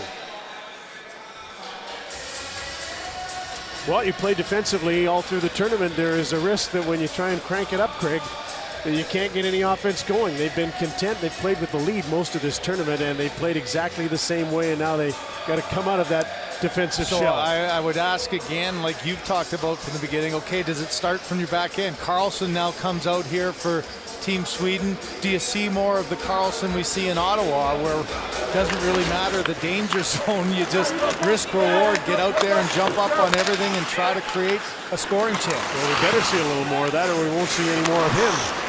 As you said, though, it hasn't been their style, and all of a sudden you can't always change it midstream and make it work. Philip Forsberg. Team Europe is playing this with this lead impeccably. There they are in the neutral zone where it all starts and where it all stops for Sweden.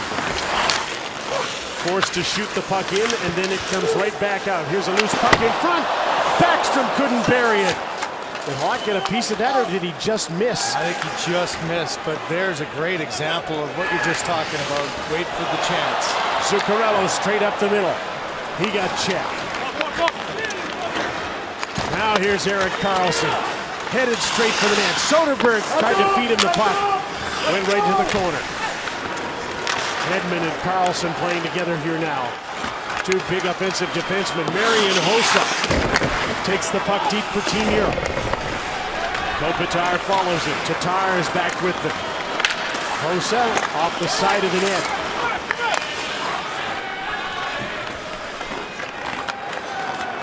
Victor Hedman out of his own zone for Sweden.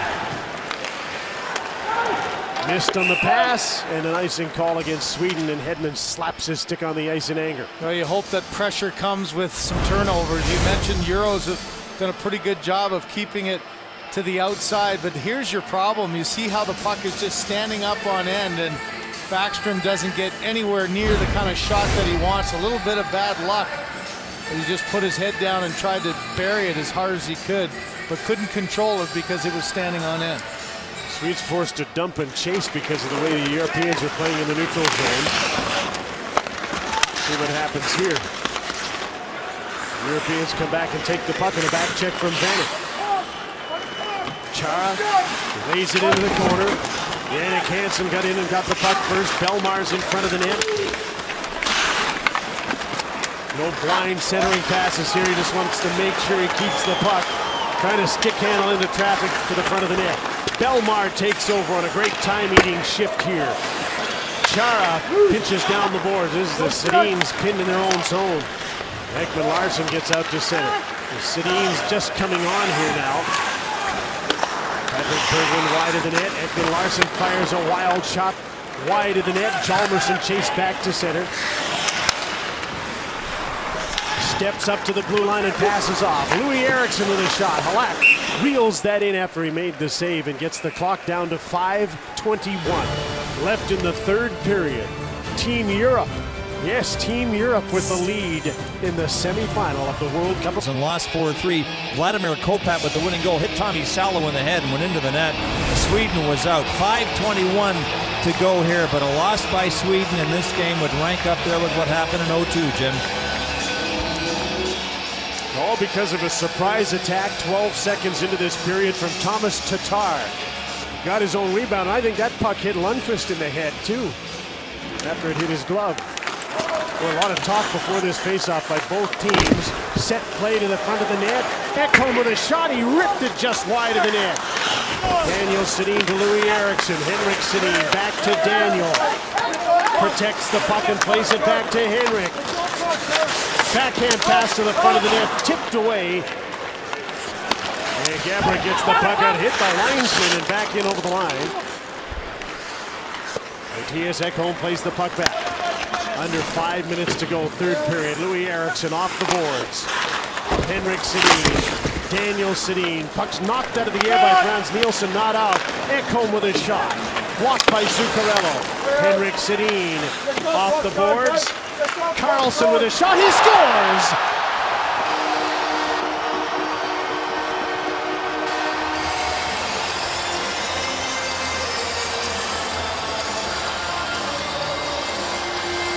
A determined shift from the Sedin line.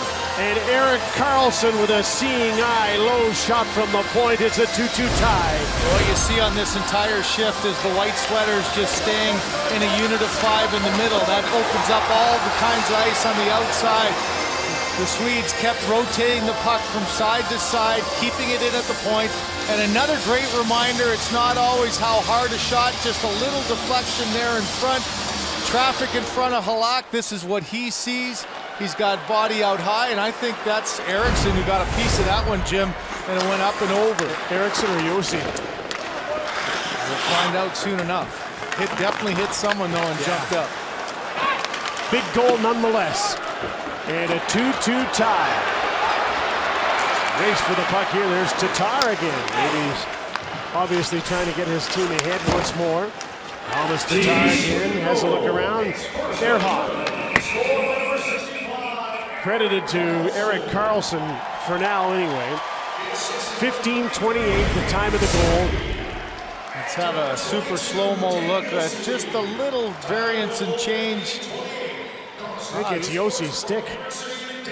At the end, look at Halak's look behind him and the three amigos up in the box. A little fist pump and excited to at least have this tied for now. Henrik and Daniel Sedin both get assists on the Karlsson goal. Remember, this tournament is played under NHL rules, so if we go to overtime, it's overtime until somebody scores.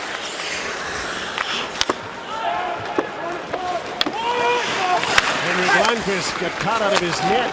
Just about gave the puck away to Nino Niederreiter.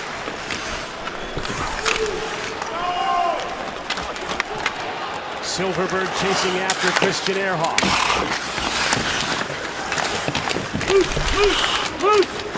Come on here. Ehrhoff won the battle and cleared the puck to center. Stallman, Hagelin got bounced around, but he got the puck in deep. Mark Streit up the boards. Niederreiter. Christian Ehrhoff now. Sedin's right back on for another shift here after they tied this game. Here's Louis Eriksson with some room. He shoots. Halak makes the save as the Europeans got caught on a change. Yeah, it'll be interesting to watch the pace of this game now that it goes back to being tied. We saw the Swedes have to pick up the pace a little bit, try to create a little more offense. The long change there, just a little bit late in developing, but Eriksson knew that he was going to get closed off here by Sekera, and he's forced to take a shot that probably didn't think he had a chance of beating Halak home. Henrik Sedin got the draw back, but jumping ahead was Belmar. He got the puck out for Team Europe. Now they've got to get back to the offense. They look like they're still defending here against Sweden, but it's a 2-2 tie now.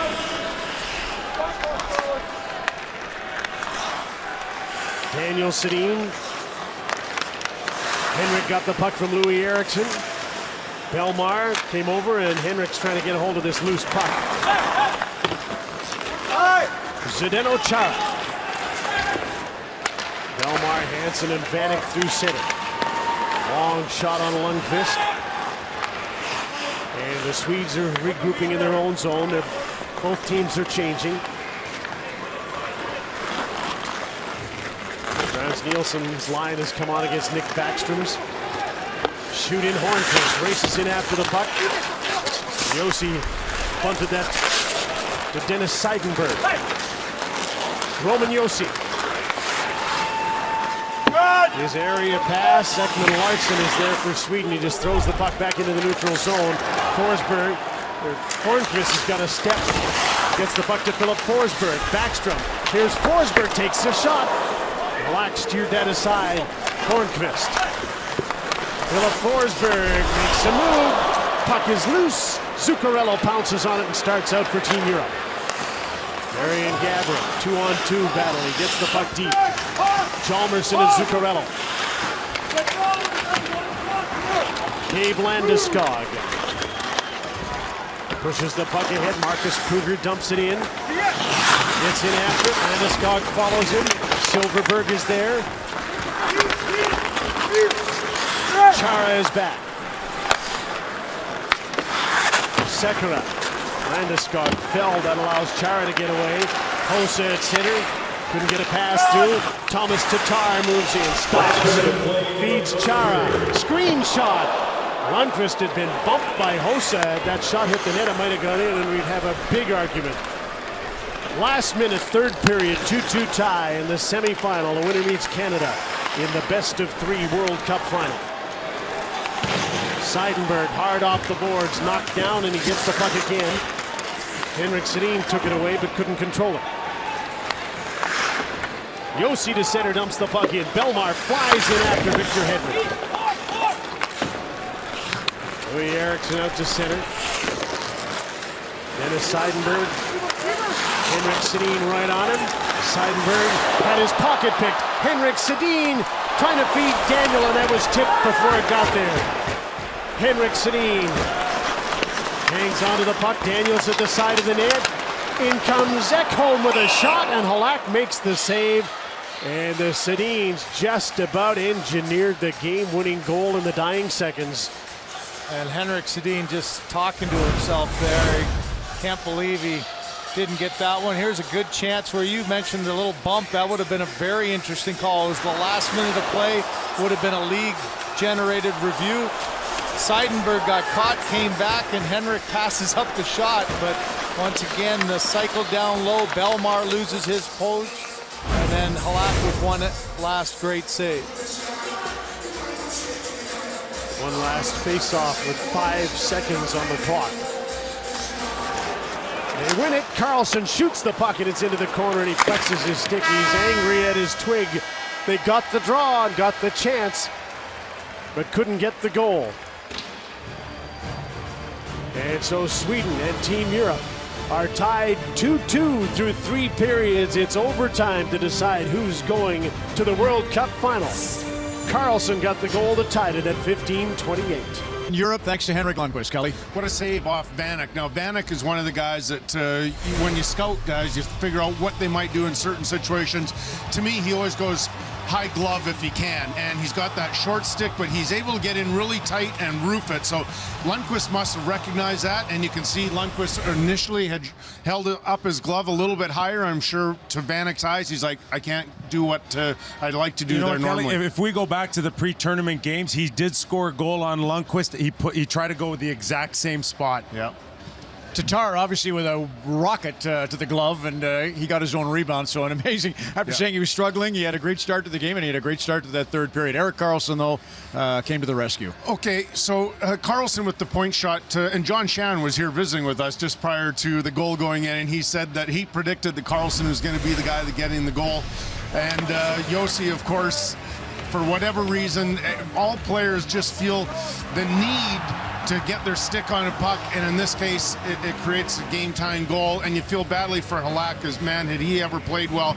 But put pucks on net, right? Not a hard shot. Is there anyone better in the league that can do that? I mean, barely a wind-up, his head's up.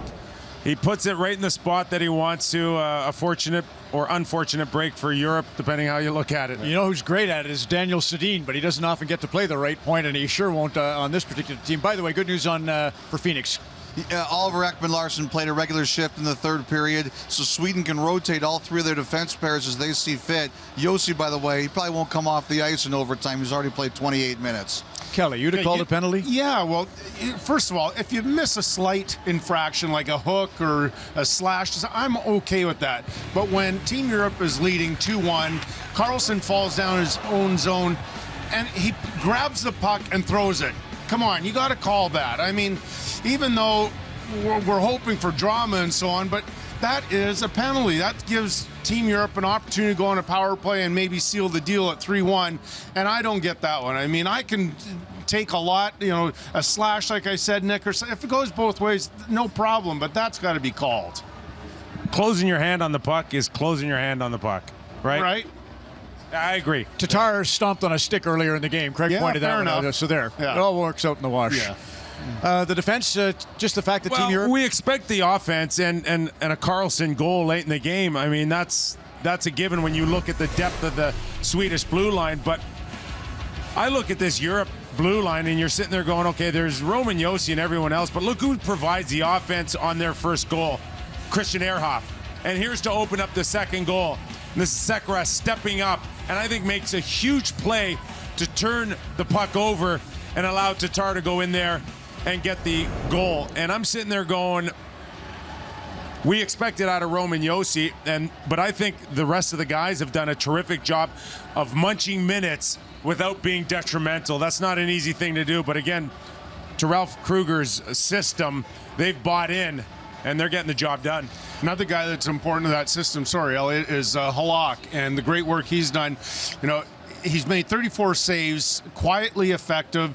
The point I want to make about Halak, though, is that he's 5'11". I only bring that up because there's only one goalie in the National Hockey League shorter, and that's Jonas Enroth, and he's 5'10". So in an era in which everybody seems to be 6'6" or something like that coming on the scene in net, I think what that proves to everybody is if you're ultra talented like Halak is, you can have a career. And I wish more teams would look at guys of any size. It doesn't matter if you're 6'5" or whatever the magic number is teams are only looking at.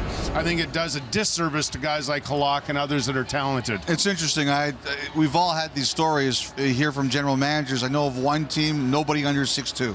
They won't draft a goaltender unless they're at least 6'2". I've heard 6'4" on many occasions. And I was going to say, I'm sure it's not the only team that's got a similar role to that. Yeah. You asked Daniel Alfredsson who's been sneaky good for you this tournament, and he talked about that Kruger line.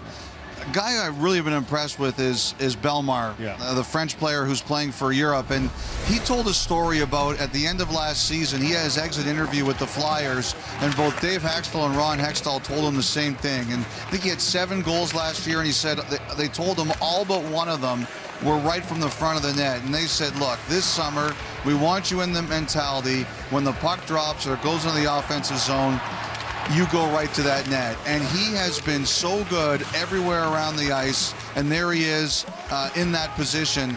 This is going to be ending on a greasy goal right in front of the net, I'm no John Shannon, but I predict that Bellemare could be that guy. This is where Europe has really been underestimated in the middle of the ice. Kopitar to Bellemare. And it's simple. Russia didn't have the strong centerman. They're out. USA didn't have the strong center position. They're out. If you're built in the middle to play today's game, you can compete, and that's why Europe's in this position. Well, Brendan Shanahan was once asked about who the most valuable guy on Detroit is, and they had like 10 Hall of Famers on the team that won the Cup in 2002, and he said it's definitely Anders Håkansson, our European scout.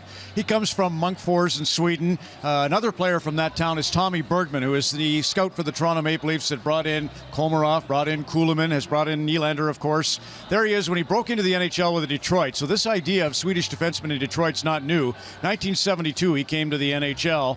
And he begat that great scouting system in Sweden and for Detroit. But there's another angle on this. When you think of Hedberg and Nielsen, the guy who discovered them was a guy from Winnipeg, Dr. Jerry Wilson. He was on a sabbatical. He was over in Stockholm. He saw Anders Hedberg skate down Valerie Harlamoff, and he phoned Don Baisley in Winnipeg, and I got a photo of Don Baisley when we were on Don Meehan's 50th birthday party trip over in Ireland. There he is with Bob Clark, Pat Morse, Don's assistant at Newport, and Harry Neal. I'm taking the picture, and that's pretty clear for the condition I was in. Anyway, Don Baisley said, you got to get these two Swedes. And Jerry Wilson was told Don, get these two Swedes. Said, I can't. They're owned by the Toronto Maple Leafs. He said, but that's the National Hockey League. We can get them for the World Hockey Association if I do some finagling. And in fact, he did. Don Baisley engineered the deal that brought 2 parts of the hotline to Winnipeg. So there's a little story for you. Just a great game here between the Swedes and Team Europe. Obviously, Canada awaits the winner. Game 1 will be on Tuesday night. Final, Team Canada waiting. Sudden death to determine now if Crosby and company face either Sweden or Europe.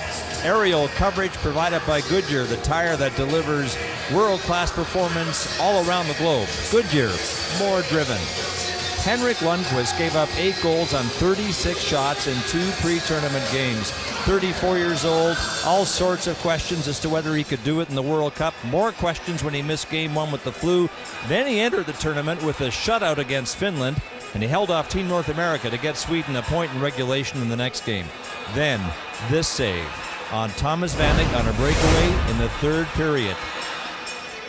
High drama here as Team Europe could have gone up by 2. Anton Strålman scooped it off the crease, but if not for that save, Team Europe would be celebrating right now, Jim. The 2 goals that beat him, though, one of them sort of tricked him and slid underneath. The other one was an early shot in the 2nd period, or 3rd period, by Thomas Tatar that went off his glove and his head, and right back to Tatar. How about the fact without Jacob Markstrom and the game he put in against the Russians, Swedes might not even be here. Right. And that was a pretty impressive effort when a late indicator that he was going to play because of the illness. So NHL rules, sudden death overtime, 5-on-5. And we'll play till someone scores. Someone has gone offside. It's Team Europe. Yeah, what we want to see is, the Swedes, you would think maybe have a bit of an edge. They're the favorite coming into this game, and the really only time that they started to tilt the ice was after they got down 2-1. So what do you expect in this type of situation? They haven't really shown throughout this tournament that killer instinct to go for it. Zdeno Chara stopped a shoot-in attempt. Gabe Landeskog out here with Backstrom and Hornqvist in Philip Forsberg's spot. To start overtime, Thomas Tatar tried to hit Kopitar on the fly. Hedman stepped up on him when he had to turn around to get the puck, and Landeskog has the puck. Looks like it'll be a 3-line game for the Swedes here. It was for much of the 3rd period. Bouncing puck, Backstrom gets control, tried to set up Louis Eriksson coming off the bench. Back the other way comes Marian Gaborik. This pocket pick by Daniel Sedin. Daniel to center, got far enough so that he could dump the puck in. Henrik steps off the bench and comes after the puck. Louis Eriksson in traffic. Daniel, Henrik, back in front. Daniel couldn't get turned around. Ekholm with a shot. Halak with the save.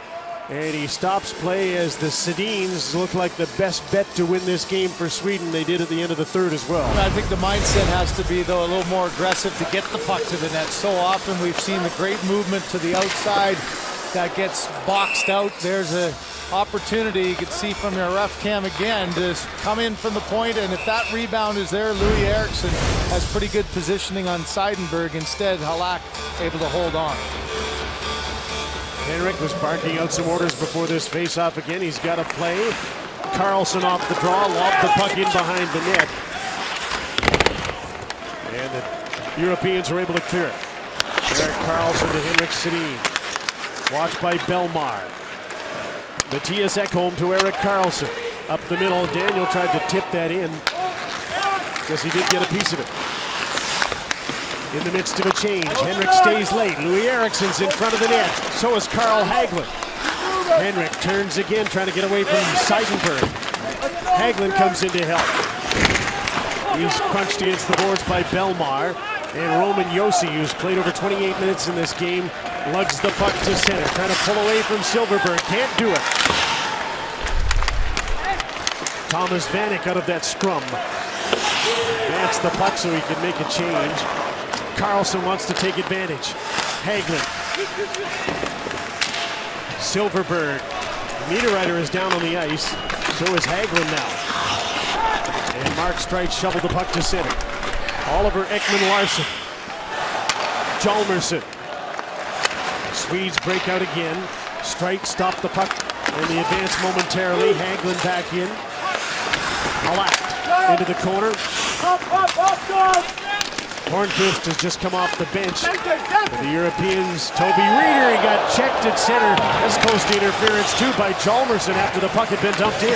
Ralph Kruger had his hands up on the bench. He wanted a penalty there, right in front of him. Split-second decision making there by the defender.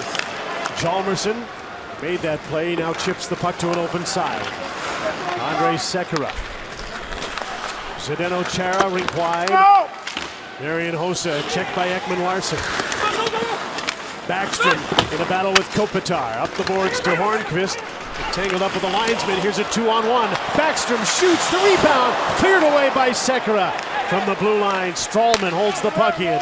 Nick Backstrom jumping in his Hedman. He gets the puck. Hornqvist in front. There's the shot. Steered aside by Halak. And the other way goes Thomas Tatar. Forsberg's trying to catch him and does. Hedman's there as well. Kopitar kept the puck in. Zuccarello on front. Tatar scores! Thomas Tatar in overtime. Team Europe is going to the World Cup final.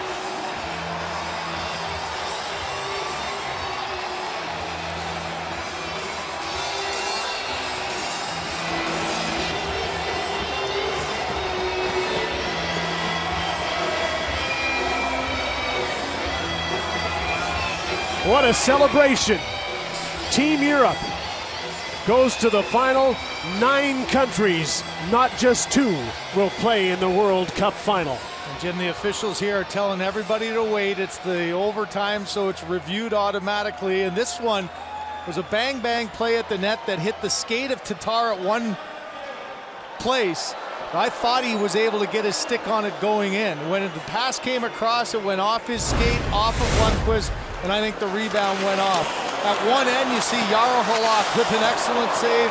Sekera with the clear. Good battle one-on-one there by Tatar to keep it alive. A pinch down the boards. It did go off his skate. This one might be coming back. Let's have another look at that if we can from above. Just such a split-second play off of one.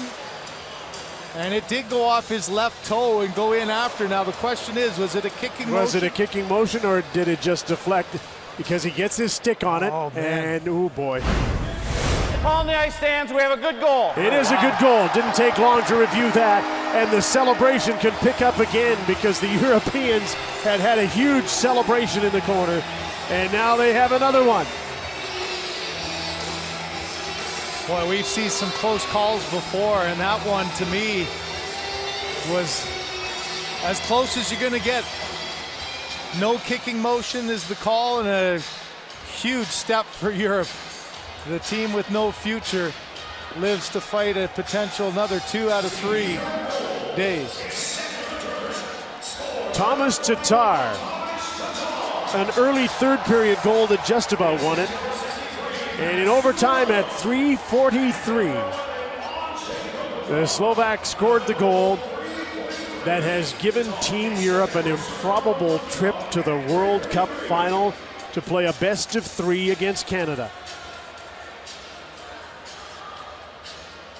Terrific goaltending from Jaroslav Halak. And a spectacular contribution from Roman Josi and Andrej Kopitar, who gets an assist on the goal. Kopitar with 22 plus minutes, 2 assists on the night. Halak continues. When he gets 35 or more, he's solid as a rock, and he made some big saves down the stretch. The common denominator in all these improbable wins is Andrej Kopitar. He's taken Slovenia to the quarterfinals at the Olympics, carried the team on his back. He got them into the Olympics in a qualifier in early September, and he's taken Team Europe and been an impressive performer in their trip to the World Cup final. And Team Sweden, one of the favorites to win this tournament, is finished. Well, you wondered, we mentioned it numerous times, the fact that their defensive game, and when you need it the most, here's another replay. I'm still shocked that didn't come back. Call on the ice was a good goal. Miro Shatan looking up here, and an exciting time, Peter Bondra. What a moment for Team Europe. They couldn't possibly have thought they could make it to the World Cup final. But they'll be there. That winning goal for Thomas Tatar was our play of the game for the new Advil 12 Hour. Here are the 3 stars of this semifinal, won by Team Europe and brought to you by Molson Canadian. Thomas Tatar, 2 big goals. Jarl Halak with some big saves, and Henrik Lundqvist, the losing goaltender, is the 3rd star of the game.